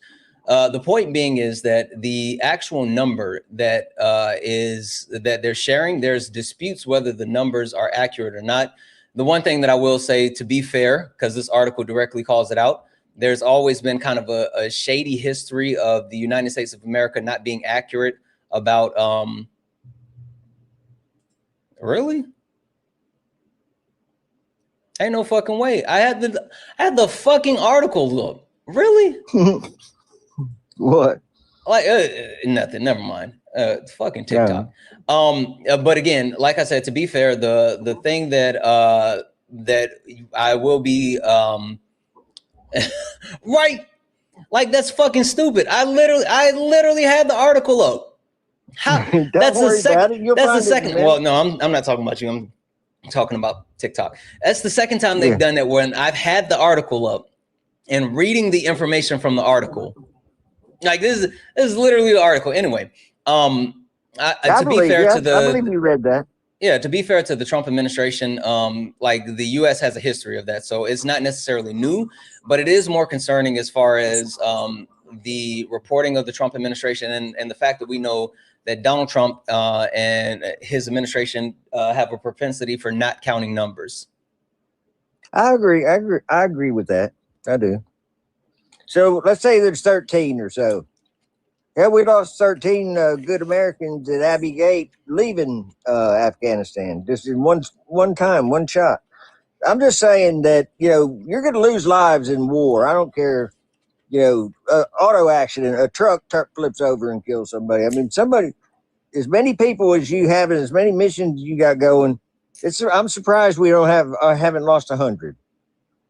Yeah, again, like I said, there's been reports up to like 160 something, right? Yeah, I would believe that. But the point being, though, is the issue with all of this is a conflict of our own making.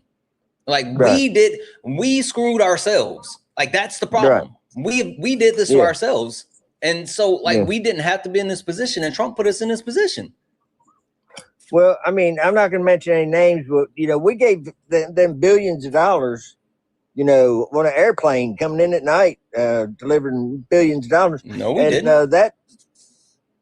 What we did under the Trump is another administration. But what I'm getting at is. You're saying that we gave them billions of dollars under Obama? Yeah. No, we didn't. We gave them their own money back. Yes. We unfroze their own money. Yes. Okay. Well, we shouldn't have done that because then they gave it to the Houthis. That was everybody. No. That was a part of them signing the Iranian nuclear deal.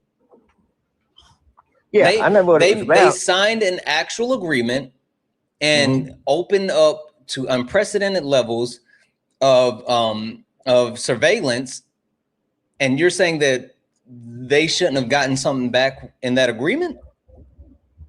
No, I'm saying, yeah. Well, all they did was give that money to their proxies to attack Israel and to do, bad things. I don't think that's the truth. And also, let's be honest, like Israel has been doing the same thing as far as even to themselves. I mean, like Bibi Netanyahu is officially on record as saying that he funded funded Hamas millions of dollars in the 90s. So, I don't have any Jewish friends. I don't have any Jewish family members and stuff like that. But what I do understand about the Jewish people is there are people out there that would eliminate all Jewish people. And so no matter what Netanyahu does, it's to protect his people. He's been fighting this war since he was 18 years old. He was flying airplanes. He's been fighting. He fought in all those 6 days wars and the Yom Kippur wars, and yeah, we know Bibi Netanyahu Netanyahu has been like vehemently and adamantly trying to actually attack Iran forever. Like he's been saying that they're close to like weapons forever. Like that's not something new, but that doesn't justify it. No, but you understand when back when they attacked Israel not long ago, a year ago, October or something like that. Israel attacked them. No, I mean when they first initially attacked Israel and killed 1,200 people. Israel attacked them first. Israel attacked. Oh wait, are you talking Hamas or are you talking Iran? Sorry. I'm sorry. I'm talking about Hamas. Okay. Okay, go ahead. Sorry. Yeah. No. I thought we were still talking about Iran. Go ahead. Yeah, but see, they, I mean, Netanyahu could kill everybody. We've got the weapons to eliminate whole races of people, and he's got them too. Netanyahu's got them too, but he doesn't try to kill. He's not trying to kill them. But if Hamas, if it was the other way around, they would kill everybody, every Jewish person in Israel. Wait. So are you saying that due to the attacks on October the 7th, Israel has been justified in their response? I'm just saying Netanyahu knows what he's up against. Wait, no. I just need you to clearly articulate. Are you saying that October the 7th gave justification for what they've done? My opinion. Yeah. Okay. Cool. I just need to make sure you said that. What happened on October the 5th? Now that I don't know. That's the interesting thing for me. Like people always want to point to October the 7th, but nobody wants to talk about October the 5th. Right? Enlighten me. Yeah. October the 5th, there was multiple Palestinians that were gunned down by Israeli soldiers in the restricted area, the actual Palestinian area. Like these soldiers, which they weren't supposed to be there, on October the 5th, took the lives of Palestinians. So people love talking about, oh, this happened, I'm not saying that October 7th was justified, but I think it speaks to the long outstanding history of what's happened, and the fact that Israel has not only come into a land that they were welcomed into, but has overwhelmingly, they took over the land. They put the people in an open air prison. They've cut off humanitarian aid. Like literally the Red Cross couldn't get free access in and out of the area on the Strip of Gaza and Gaza. And at the same time caused a famine, right? Like it was declared what I can't remember the category. I'd have to look it up, but one of the worst famines in the history of the world. So like to pretend as if there's not a long history between Israel and the Palestinian people, and even more so to act like the government of Israel has not been torturing them. Like that's fucking wild. That's fucking wild. That's willfully obtuse. Hey, Category 5. When did Israel pull out of Gaza a few years back and gave Gaza to the Palestinian people? I can't remember what year it was. Basically, they've had their own.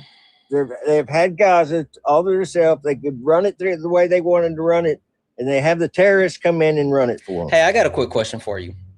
Sure. Are you a homeowner? Just sold my home not long ago. Okay. Well, let's say that you're in your home, the one that you had just sold right before you sold, and you know still in possession. I walked in your house, and I said, "This is my house. I'm taking it." But you know what? I like you. You're okay. You can have this room, but this is my house now. But you can stay in this room. How would you feel about that? It wouldn't. Well, when you walked in my house, after the first 5 words you said was what? This is my house now. Yes, I know you're gonna pull out the yeah. No, you don't have a No, you don't you'd have be a weapon. dead. Yeah, that's what I said. be You don't have dead, a weapon. Raven. Stop it. Stop it. Stop it. Stop it. That's I not a always part of the have. hype. That's not a part of the hypothetical situation. No one cares, Barney Fife. Lock in. If I I walked always have in, a weapon. I hear you. I hear you. Lock in. Okay. All right. If I come in and I tell you this is my house, I like this, but I like you. You can keep this room. You can stay in this room, but this is my place now. How would you feel about that? Well, you could imagine what I said a minute ago. I wouldn't be real happy about it. So why should we give Israel any type of credit where that's what happened? Like the people were welcome in, and even more so. Like this is the crazy part: the Palestinian people welcomed them in. It's the same shit the colonizers did to the indigenous people here in the Americas. They were welcomed in. They said, "Okay, sure, come share our land." And now they're saying this is our shit. Like, why would we give Israel any type of credit when they're strangers in the land and then took the land from the people that welcomed them? Yeah, I see your point there, and I see the Palestinians' point. I see everybody's point, but at some point in time, you've got to say, "Hey, I can't attack Israel. I can't let these people govern my." Look, they didn't want. Hey, question for you. For you. Yeah. If you had to guess, how many countries do you think that Israel has attacked and said there was preemptive strikes, meaning they weren't attacked, but they were scared, so they attacked them first? How many countries do you think that Israel has done that to within the last year and a half? Oh, last year and a half. I would not counting present what's going on right now. Mm-hmm. I could begin to tell you. I don't know. Take a guess. Spin that wheel. If you had to put a number on it, how many countries in the last year and a half would you say that Israel said, we're scared of them, so we're going to bomb them? I'm a handful. Let's say 5. I don't know who they would be because I don't know nothing about them. More. You tell me. 9 different countries within the last year and a half. Within the last year and a half, they said, we are afraid, so we're going to attack them first. Yeah. Hey, they've been doing this for years, though, right? Yes, which is the problem. Yeah. Mossad. Like that's my entire point. Like, you're sitting here pretending as if I say this over and over and over and over and over. Israel is a terrorist state. Bibi Netanyahu is a war criminal, and free Palestine until it's backwards. Israel is the aggressor, and they continue to be the aggressor in the Middle East. And if there is any chance for quote unquote peace in the Middle East, then the United States of America has to stop backing Israel the way that it does, because the only reason Israel continues to attack other countries is because they think they have their big brother who has their back to the wind. Like, that's it. Yeah, I mean, I agree with you. We shouldn't be. I would let Israel do their thing. I wouldn't back them until they absolutely 100% needed backing to keep from a genocide happening on either side. Then the United States should step in. What is wrong with this? Let me ask you this, Santana. What is wrong with coming up with something different than the United Nations by adding a whole bunch of other countries that aren't in NATO right now, and just saying the nuclear weapons that we have on this planet now, by the countries that have them, we're not going to take them more away because that's, nobody's going to give up their nukes.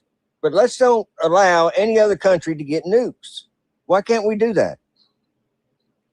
Are you saying that you think Iran should have nuclear weapons? No, I don't think anyone should have nukes. I believe in denuclearization, but like countries aren't going to openly and willfully denuclearize. Like that's not a thing. Like the reason why countries aren't going to denuclearize is because, one, the United States of America perpetuates the military-industrial complex. Like us spending the amount of money and having 750 to 800 military bases around the world while advocating to increase our military budget to $1.5 trillion dictates that other countries respond in kind. That's why countries like France and Poland have officially gone on the record and saying that they are going to reestablish their nuclear program and no longer report their nuclear stockpile anymore. And you even have France calling for smaller countries to actually form an alliance between the smaller countries to fight back against the US and China. So like pretending that denuclearization is just going to be an easy thing. No, it's not, because the fact that our country perpetuates so much harm around the world, why would people want to give up their nukes? That doesn't even make sense. No, you didn't hear me. I said, I'm not asking anybody to give up their nukes they have now. People aren't going to go backwards. I'm just saying, don't allow any states that don't have them to get them. What state that doesn't have them that's trying to get them? They didn't. Where's the proof? What do you mean? Where's the proof that Iran was actually building nuclear weapons? Well, they're enriching uranium to weapons grade. They weren't before the actual before Donald Trump pulled us out of the actual agreement that we had with them. And then even after that, they were still giving access to watchdogs to show that they didn't meet the levels of enrichment. And do you know who Joe Kent is? Joe Kent. Mm-hmm. He's with Congress or somebody, isn't he? Joe Kent was the former head of counterterrorism here in the United States, appointed by Donald Trump, a part of the Trump administration, who stepped down, resigned, and said that he couldn't support the efforts that are going on because they were lying to the American people, and Iran was not a threat to the United States of America. Do you know who Tulsi Gabbard is? I do. Yeah. Tulsi Gabbard, the head of intelligence for the United States of America, appointed by Donald Jimothy Trump himself, while testifying in front of Congress under oath, admitted that Iran did not have the ability and was not working on enrichment. Was not working on nuclear weapons. So for you to sit here and say like, oh, like they were doing it, that's not true. Why would they build that? And also, I just got confirmation. I'm gonna throw this back on the screen really quick. Okay. Everyone was saying, like, we were looking for this earlier. It looks like it was just confirmed. Boom. Put this here. Yep, everything's good. Boom. Iran closed the Strait of Hormuz in response of Israel attacks on Lebanon, Iran state media reports. So that's why they closed it back up? Yep. So even the premise of having it open as of yesterday, it's closed again. Well, that's on Israel there. I mean, no. It's on the United States of America. I was literally just saying that the reason why Israel keeps doing the shit they do is because they know that the United States of America has their back. Donald Trump, when you said earlier, oh, did you think that Donald Trump was going to get us into this war? I said, no, I didn't, because I didn't think he was stupid enough to actually do it. But you know why he was? He was stupid enough because Bibi Netanyahu convinced him that they needed to do this and said that, hey, if we do this, we might end up using nukes. And the threat of any type of nuclear conflict was what caused Trump to say, okay, I guess we got to do it. So the fact that the funny shit about all this is that Bibi Netanyahu tried the same shit with Joseph Robinette Biden, and he said no. Netanyahu said we might have to use nukes. He told the Trump administration that they were going to actually strike Iran, and if they did, then the U.S. would end up being drawn back into it, and they would have to respond in regardless. So they might as well get on board, and it could possibly escalate to a nuclear conflict. Yes. Netanyahu said that in a speech or something? No, this back channel reporting on that part. Okay, but, so there's no proof. Marco Rubio did confirm that the reason why that you know who Marco Rubio is, right? Oh yeah. Marco Rubio did confirm. Yep, Marco Rubio confirmed the rest, and so I am to believe that that's an accurate statement because Marco Rubio confirmed that the reason why we are in this conflict is due to Israel saying that they were going to go on the offensive. Again, the preemptive strikes that they were going to do it, and if the U.S. didn't get involved, then there was going to be the U.S. was going to get drawn into it, and there could be possible escalations beyond that point. That's stupid to do that, to say that. That's the person you support. Well, I mean, Trump didn't say it, but Rubio should never have said it, even if it was true. Oh, so you don't care about it being truth. You just care that they admitted the truth. I just don't want anybody using nuclear weapons. But wait, again, you don't care about it being true. You just care that they admitted it, that it was true. There's certain things as a government you just don't let put out there. Again, you don't care that it's true. You just care that they admitted that it's true.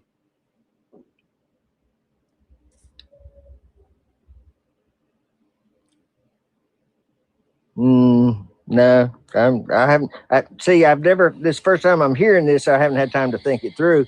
But yeah, I'm pissed off that it was even said. I'm pissed off at Netanyahu for saying it, for Rubio for putting it out there. You know, I'm mad at anybody that says they're going to want to use nuclear weapons. That's just wrong. Why aren't you mad at Trump that he was so stupid that he got us into another war after promising no new wars? He did exactly what I wanted him to do. I wanted him to get Iran's nuclear weapons out of there. He didn't because there were no nuclear weapons. Like your premise. Intelligence says different. Where's the intelligence? I just gave you the two people that had direct access to the intelligence, and both of them said that's not true. So where's that intelligence? Yeah, just because they say it's not true doesn't mean it's not true. Where is the intelligence? So you're just going by somebody saying that it's not true. Where is the intelligence? You don't put your enrichment facility 300 feet underground if yes, you're you not do. trying to build nuclear Yes, weapons. you do. That's how you actually enrich uranium. You literally do. We didn't do it. We did it right here in Tennessee. That's what you put it underground because that's how you enrich it. That's how you get to it. It has to be. We had big factories. Fuck that. No. Where's your source with the intelligence? Because I gave you Joe Kent, who was the former head of counterterrorism, who resigned because they didn't have it. And I gave you Tulsi Gabbard, which you said, oh, you're just going to trust the word. Hell no. Hell no. Tulsi Gabbard, the head of intelligence, a Donald Trump sycophant, testified in front of Congress under the threat of perjury, meaning that if she lied, She was going to jail. And you know what she did? She did not lie because she did not want to go to jail. Now give me your proof. You still haven't given me any proof that they'd. I mean, that's the whole premise of the whole thing, that they're building nukes. Okay, you made the claim. Give me the proof. Well, just, hey, they've been trying for years. You made the claim. Give me the proof. See, a little while ago, you couldn't come up with any proof, and I let you go with it. I said, okay, made the claim. Give me the proof. You didn't let me go with shit. I proved what I said. You made the claim. Give me the proof. Now, you were reading something, then you couldn't find it, and I said, I believe. What I read was talking about the actual distrust, because there are underreportings from the Trump administration on the actual numbers. I couldn't find the specific numbers that are being reported, but I did find the article highlighting that they have been caught in a lie, not giving the actual numbers. I gave you proof. I just didn't give you the exact number proof. Now give me the proof that Tulsi they have Tulsi Gabbard can't. None of that means anything to me. I know Iran is trying to build. If you know, then give me the proof. How do you know? How do you know? I'm not in the job to where I can give you that proof. Okay, I'm not part of the State Department. wait. So if you don't have the proof, then it's just the fifis in your fucking tum-tum. No, so you're saying they don't, and you haven't proved that to me. You made the positive claim. That was you. I don't have to provide proof for your positive claim, but I did directly calling out the former head of counterterrorism who was appointed by Donald Trump, who resigned his position because he said they were lying about Iran having nuclear capabilities. And I don't care if you believe in Tulsi Gabbard or not. She went in front of Congress under oath with a threat of perjury and said that they do not have nuclear weapons. They were not restarting their nuclear weapon program. Now you can say, "Oh, you don't believe." You can say you don't believe Tulsi Gabbard, but unless you can give me a sworn testimony that contradicts Tulsi Gabbard, sworn testimony, it's just the fifis in your fucking tum-tum.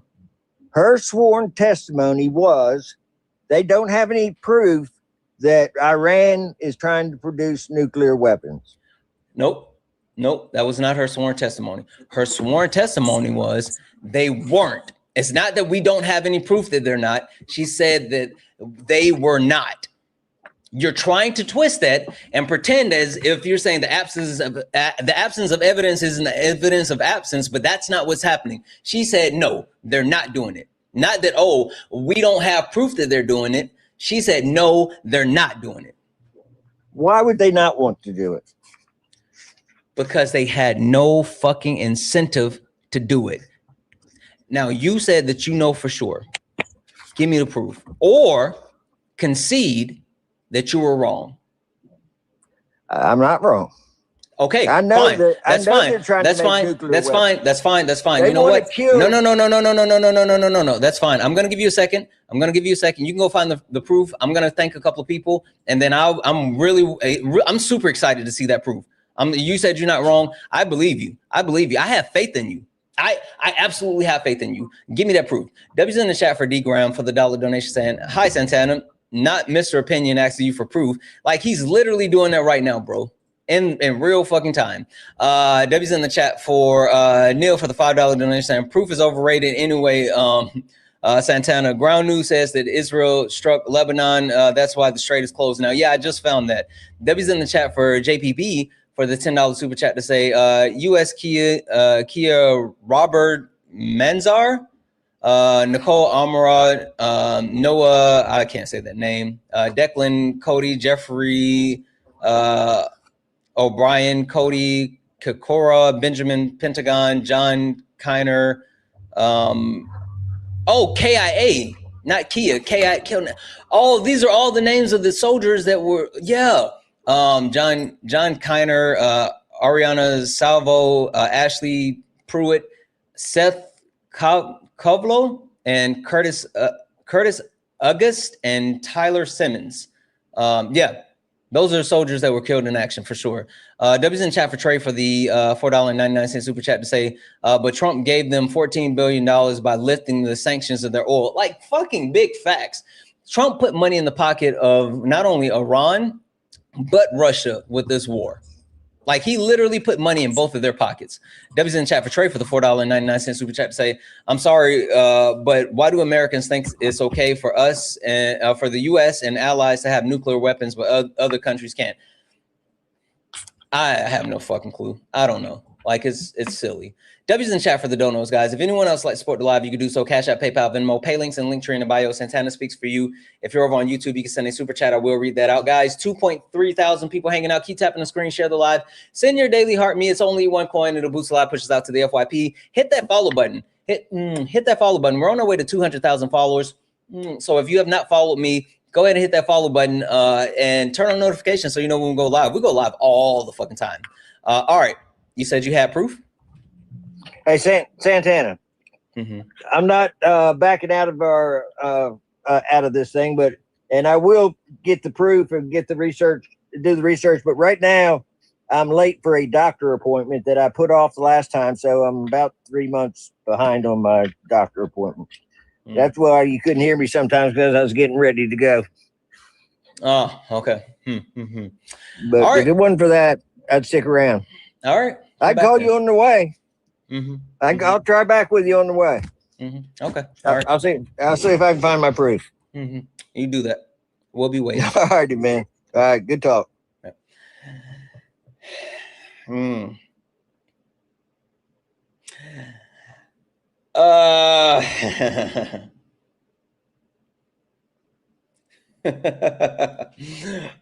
gonna find the proof, guys. He's gonna find the proof. He's gonna find the proof. Sure. Only request up if you are a Trump supporter or disagree with anything on the background. We're only looking for some debates. Only request up if you are a Trump supporter or disagree with anything on the background. We're only looking for some debates. If you're friendly, tap the screen, share the live, send your daily heart me. It's only one coin, and we'll boost the live, push us out to the FYP.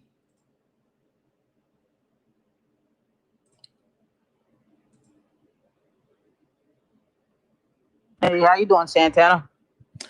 Good. Are you a Trump supporter or disagree with anything on the background? Of course, I'm a Trump supporter. Yes, I disagree with a few things, actually. Okay. Which point do you disagree with the most? Where you like to start? Republicans, full control, full blame. I wouldn't give them, full blame. There's a couple Democrats too. So. Okay. So tell me why you disagree with the premises as far as full control, full blame. For the simple fact that when Joe Biden was president, he had full control. What about Biden? Talk about the Republicans right now. Help me with that one. Well, I don't think they should get full blame. They walked into a mess and they're trying their hardest. Was this war occurring prior to Donald Trump taking office? No. But he's working on it. He's working on trying to get a peace deal. Okay, but so like to be fair, like you tried to say, what about Biden? But this war wasn't in place when Biden was in office. So like that's I understand. Right? I understand that. I'm not saying it was, but okay, but that's what you tried to say though. I'm saying about with the economy and whatnot, not the war. Oh, okay. Where was the economy prior to Donald Trump taking over? I mean, it was a mess. It was a mess. I believe it was what? Name one economic measure. Name one economic indicator that's better now than it was when Biden was in office. Well, let's see. I'm gonna say grocery prices. Nope. I'm gonna go with grocery prices 100%. So I just went to Whole Foods yesterday. I don't care about your anecdotal experience. Like, can I explain? No, I don't want because you're about to tell me going to the grocery store, and I don't care about you going to the grocery store. Give me CPI. Give me information from Fred. You know we can quantify this, right? We don't have to go off fifis. We have actual information. Well, yeah, I understand that, but I'm just saying, I see a difference when I go into the grocery store now. I see a whole difference. I know, but again, that's fifis. That's your lying ass eyes, and we're not talking about your lying ass eyes. We're talking about quantifying. Sir, we're I can talking show about you a receipt right now. I don't care about your receipt right now. So, do you have a receipt from you going to Do you have a receipt from you going to the grocery store yesterday? Hold on, wait, listen to me. Do you have a receipt from you going to the grocery store yesterday, and a receipt? Hold on, and a receipt from you going to the grocery store in 2023 or 2024 with the same exact items? Do you have two identical receipts from yesterday? I might have I'll take that. That's not anecdotal information. Okay, sure. I might have a receipt from 2023. I will have to check my purse. Okay, I'll take it. I don't feel like checking it right. I don't feel like checking it right now. Okay, so that's fine. So if you don't feel like checking it, how about we use CPI, or how about we use Fred, like empirical data then? We don't have to do that. Okay, I know what so I you're paid. wrong. No, I'm not. I know what I paid. Okay, then if you know, again, I'm not saying what you paid yesterday. I'm saying the difference between what you paid yesterday versus what you paid under Biden. Yes. Because all other economic resources that we have says that prices have gone up with the cost of goods since Trump has been in office. You know why? You know one of the biggest reasons why they went up? Sure, maybe. Why? Maybe. Why? I'm sure you're going to say the tariffs, and I don't believe that. I don't believe that. Trump said that he was going to place the tariffs on the shit. Trump told you guys that. Okay. What's and we're getting money back from it. What's a tariff? It's a tax. On what? On consumers. But Trump said that we brought in 18 trillion. So from who? I'm not going to speak on that. Sorry. No. Answer the question. You said it's a tax on consumers. Trump said that we brought in 18 what you said trillion, not trillion. They're like, that's he said wrong. 18 trillion, I believe. You're conflating his lies. Don't worry about that. Like, I'm not even going to hold you to the number. You said that he said we brought in money. The question I have is, if you've already admitted that it's a tax on consumer, and Trump said that we're actually bringing in that money, who are we bringing it in from? I'm not going to answer that. If I'll move on. If A equals B and B equals C, what is C? Can we move on now? No. Why are you so stubborn and won't answer the question? Like, serious question. Why you know the answer? Why are you sitting here just refusing to answer the question? Because I'm not going to blame the president. I'm not. I didn't say shit about blaming the president. That's not the question. I can't blame the president. I'm sorry. I'm not telling you to down your mango messiah, your Cheeto in chief, your Mandarin Mussolini. Like, that's not what I'm saying. I'm saying I just need you to answer the simple question. Where did that money come from? Come on. Where did it came from consumers? Okay. Exactly. So we're fucked. The prices that we're paying today. Okay. Exactly. That's it. I don't want to answer it, Nate. I'm done. Yeah, I'm gonna get off of here. Thank you for having me. Run. This is the quickest dog walk ever. Because I'm not going to blame the president. I'm not doing it. Wait. So, question. If you are sitting here in the morning and you're drinking coffee, right? Let's say you got a cup of coffee. Sure, what? And I walk over and I knock your coffee off your desk. Would it be fair for you to say, hey, you knocked my coffee off the desk? Or would you be unfairly blaming me? Dude, come on, man. I'm not answering this shit. Why? Why is it answering honest questions so hard for you? Because I said I'm not gonna blame the president. I didn't say anything about blaming. Listen, if I were blaming the president, I would do shit like say, well, the reason why egg prices are so high is because of Joe Biden. The reason why gas prices are so high is because of Joe Biden. The reason why everything is so unaffordable is because of Joe Biden. That's blaming the president. What do you want from me? Wait. That's blaming the president. But you saying that the reason why prices are up is because tariffs are a tax on consumers. That's not putting blame on someone. That's stating reality. Okay, what do you want from me, man? What do you want from me? I gave you an answer. I'm done. I'm not gonna blame the president. I'm not doing it. No one's I will saying never do it. No one's saying blame your daddy. I'm just saying call a spade a spade. I'm not calling a spade nothing. I'm done. You can drop me down now. I'm done. I'm not dropping shit. I'm not gonna sit here and blame the president. And that's what you're trying to make me do. And I'm not. No, I'm trying to make. You know what? I'm trying to make you. You have you seen that movie? What's the movie? Dude. What was the movie? Where they had to try to like force people eyes open. Like that's what I'm like holding your fucking eyes open right now. You're gonna look at it. You're gonna look at it. I'm like fucking hoping you. I got you like this, and you gotta look at that shit. You gotta look at that shit. Sit me down. You gotta look at that shit. Come on, man. What do you want from me? I gave you an answer. Bird box. That's what it is. No, you didn't. Hold on. I gave you an answer, man. You didn't. Or like, see, the problem is, right? Hold on. The problem is that you have an issue. You have an issue right now. One. You do. You have an issue with admitting reality, right? And I don't even. Yeah.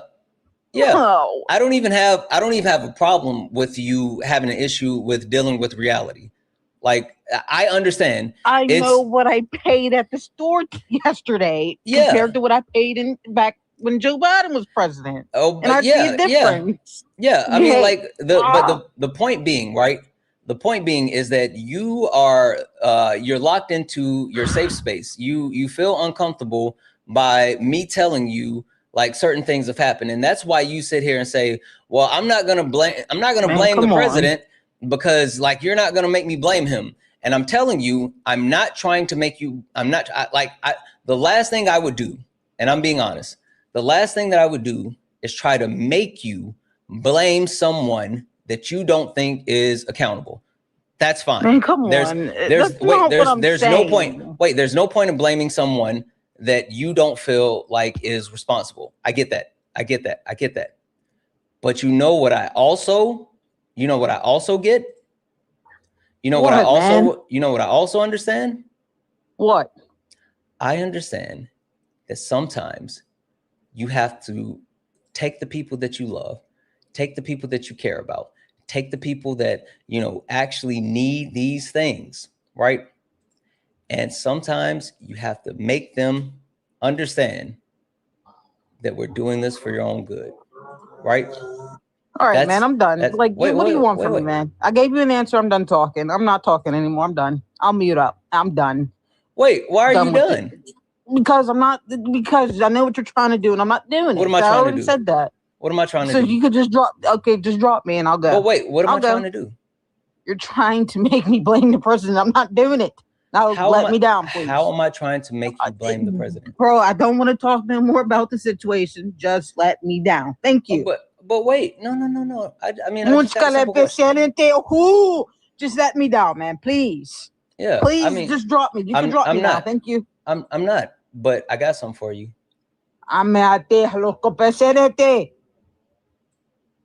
Just drop me down, man. All right, man. I'm done. Come on, man. All right, drop me down now. Thank you, Santana, for having me. I appreciate it. Let me down now, please.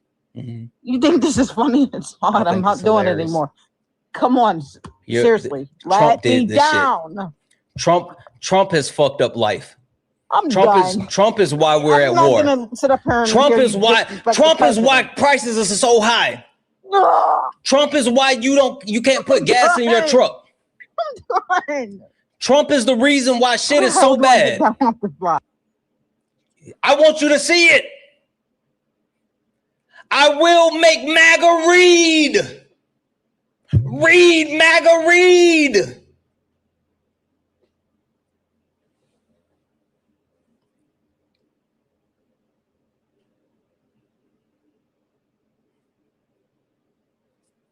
I didn't kick her. I didn't kick her at all.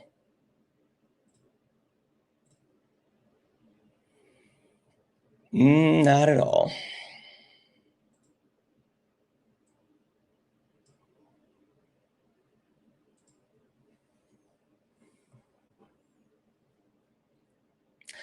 Sometimes you just gotta let them know.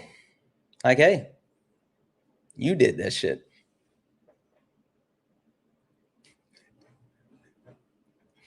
That was fucking insane. That was fucking insane. W's in chat for JPB for the $2 say, but Biden though. Exactly. Guys, if anyone else would like to support the live, you can do so. Cash App, PayPal, Venmo, pay links, and link tree in the bio. Santana speaks for you. If you're over on YouTube, you can send a super chat, and I will read that out.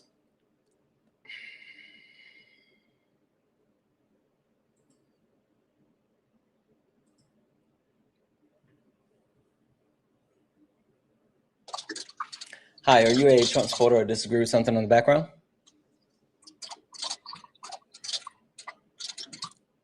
I don't think they meant to be here.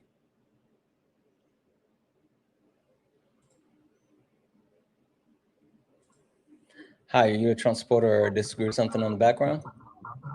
Don't tell me the truth. I'm blocking you. Only request up if you're a Trump supporter or disagree with anything on the background. We're only looking for some debates. W's in the chat for Jillian for the $1 donation. You speaking the truth to the last guest is like watching an exorcism. That shit was crazy. Oh, that shit. Oh, that's getting clipped. That's getting clipped. Petty, they should be, but I think they're on spring break. That shit is getting clipped.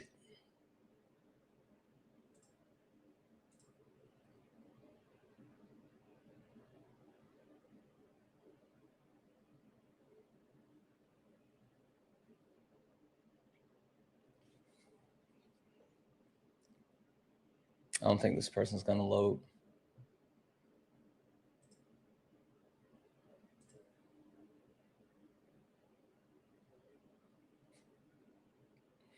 That shit was insane. All right. You know what? I think I'm gonna call it here. We don't have any other ops. And I think I'm just gonna call it here because kind of tired. And we have late nights tonight. So read, MAGA, read. You know what I really wanted to say? Okay, wait. This is what I really wanted to say. But you guys know that I don't say, I don't say the N-word, right? But this is what I really wanted to say.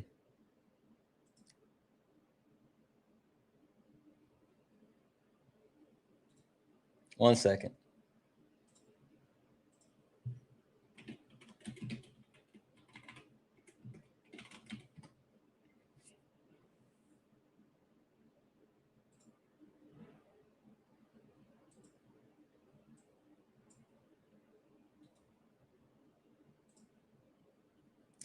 This is what I really wanted to. This is what I really wanted to say. Hold on.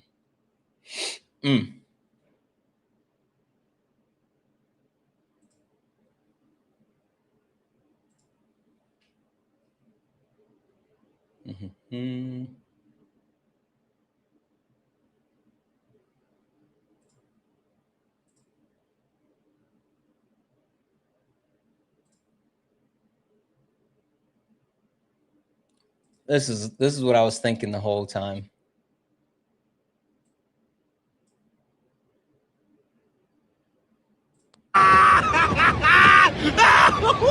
Is that all you got, nigga? Oh, no, nigga. That's just the tip of this iceberg. Read, nigga, read!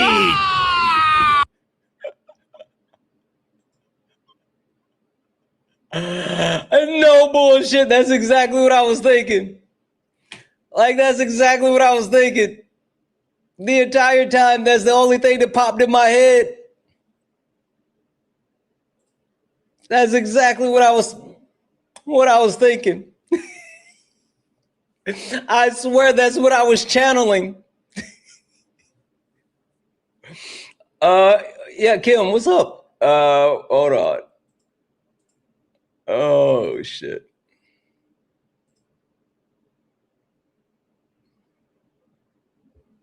What's going on, How are you? Kim? Good. How are you? Good. I just want to let you know, I was trying to find an article. I was cutting vegetables before when I told you about that. So I couldn't. I was going to tell you where, because CBS reported about the Strait of Hormuz first before AP did. That's where I got it from. I was trying to get, but I was cutting vegetables. But I wanted to know if you heard that several European nations have now blocked the United States out of their airspace. No. Yep, France. There's quite a few. They just announced it. Hold on. Because they said they don't want nothing to do with this bull crap.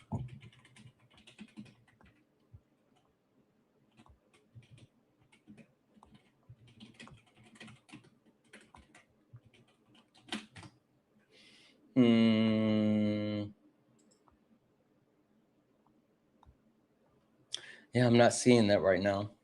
And you know how legacy media takes forever. I bet you if I go over to Twitter, I'll find it. Hold on.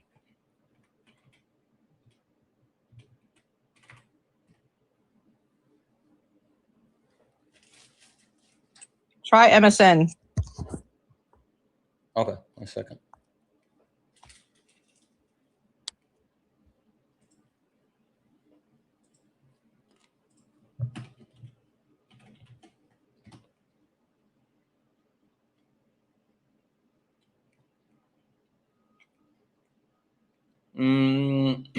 No, they're not showing any updated information on that right now. Well, hold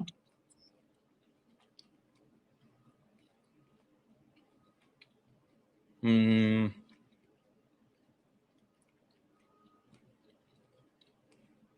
Let's see.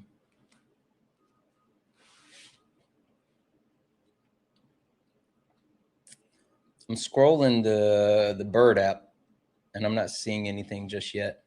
And they're pretty good, like as far as the breaking news shit. on.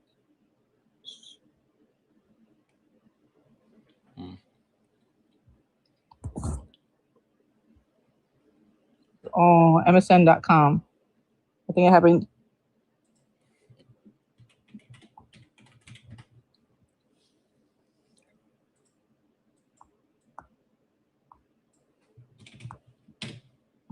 It was okay. Somebody said it was like somebody said it was a couple of days ago. It's not breaking news. Oh, okay. Yeah. I saw. So I found the articles from a couple of days ago. Yeah. I thought it was more that just happened. I didn't know that though. Did you know that? I didn't know that they closed the airspace from them. Yeah. So the latest was 2 days ago, and Spain has done so. Spain airspace bans.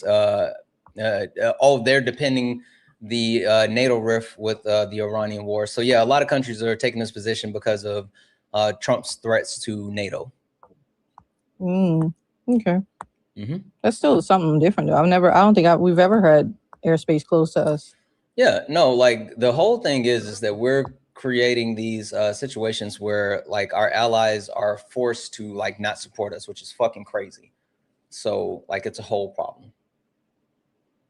So. What? Yeah. All right. I appreciate you coming up. Thank you. Have a good one. Have a good day. Bye. Guys, W's in the chat for Smoothie, who sent the $1.99 super chat to say, I will make MAGA read again. Love you, Santana. I love you more.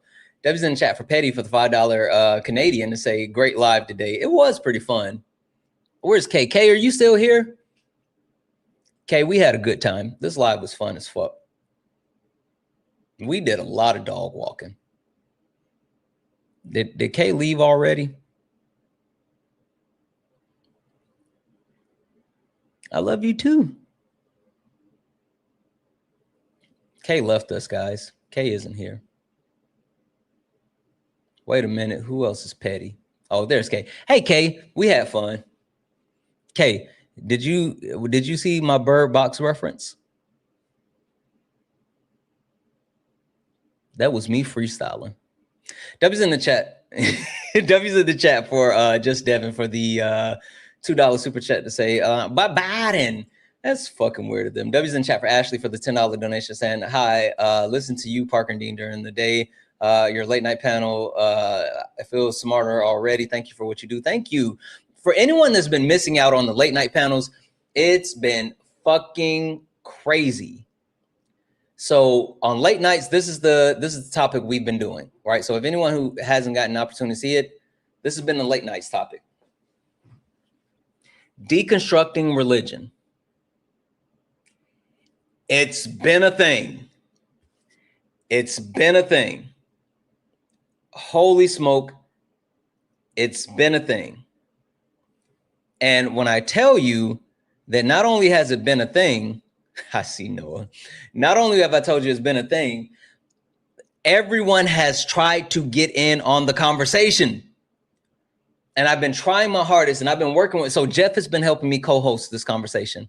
And I've been trying to help, Jeff has been trying to help me like get as many people in as possible, but everybody wants to join this conversation. It's crazy. It's crazy. But we'll be back this evening at 10 p.m. Eastern, 7 p.m. Pacific, late nights with Santana, and we're going to get back to this topic. So if you're interested in this topic, join us. Join us this evening. 10 p.m. Eastern, 7 p.m. Pacific. Late nights has been wild, and it has been a great night. Great week of late nights. W's in the chat for Manders for the $1 donation saying, imagine being begging to be dropped because you can't handle the truth. You should switch. You should check Twitch chat more often. We cut up hardcore. I just check in on you guys every once in a while, but I trust the Twitch chat. I don't trust the TikTok or the YouTube chat, but I definitely trust the Twitch chat. W's in chat for Hannah for the $1 donation saying, with the IEEP being ruled unconstitutional, there's an estimated 175 billion being refunded to importers. We will enter recession. Yeah, like that's the whole thing. That's the whole thing. And companies got ahead of that and started suing. Like Costco started suing just to ensure that they were going to get their monies. So W's in chat for all the donos, guys. All right, we're going to get out of here. Like I said, we will be back this evening at 10 p.m. Eastern, 7 p.m. Pacific. Late nights with Santana. We are dealing with deconstructing religion. It's going to be a great night. We're going to call it, guys. Over on YouTube, make sure you hit that thumbs up before you guys leave out. Give the VOD a thumbs up. Make sure you hit that follow button for me. If you look up here and you see the word follow, hit that follow button. We got 159 new followers on this current stream. Hit that follow button. Turn on notifications so you know when we go live. We're going to go ahead and get out of here and call it a day. Let's go. You stepped in a box. Now you're in the ring. Ain't no hugs here. You better take your best swing. Mike Hot, who wanna step in the flame? This ain't a debate. This a mind game. Facts type lies get left in chain. One wrong word, you slapped out your name. This ain't TikTok T, this a war zone talk. No script, no filter, no safe walk. Bring stats to get scrambled like a glitch. I got fire in my mouth like I came from the pit. Hey, W's in the chat for the chat, guys. W's in the chat for the chat. It was fun. It was fun. It was a great day. We're going to get out of here. We will be back later this evening, 10 p.m. Eastern, 7 p.m. Pacific, late nights with Santana. We're going to have a great evening. More conversations. It's going to be wonderful. Make sure you hit that thumbs up before you leave on YouTube. Make sure you hit that follow button before you leave on TikTok. Follow me across all the platforms. Santana Speaks for You. Number 4, letter U. Santana Speaks for You, all platforms. We're going to get out of here. I'll see you all later, guys. I love you. I love you. I love you. Thank you all the guests, the taps, the likes, the shares. Thank you all for hanging out. Thank you all for being you. I love you all. And as always, peace.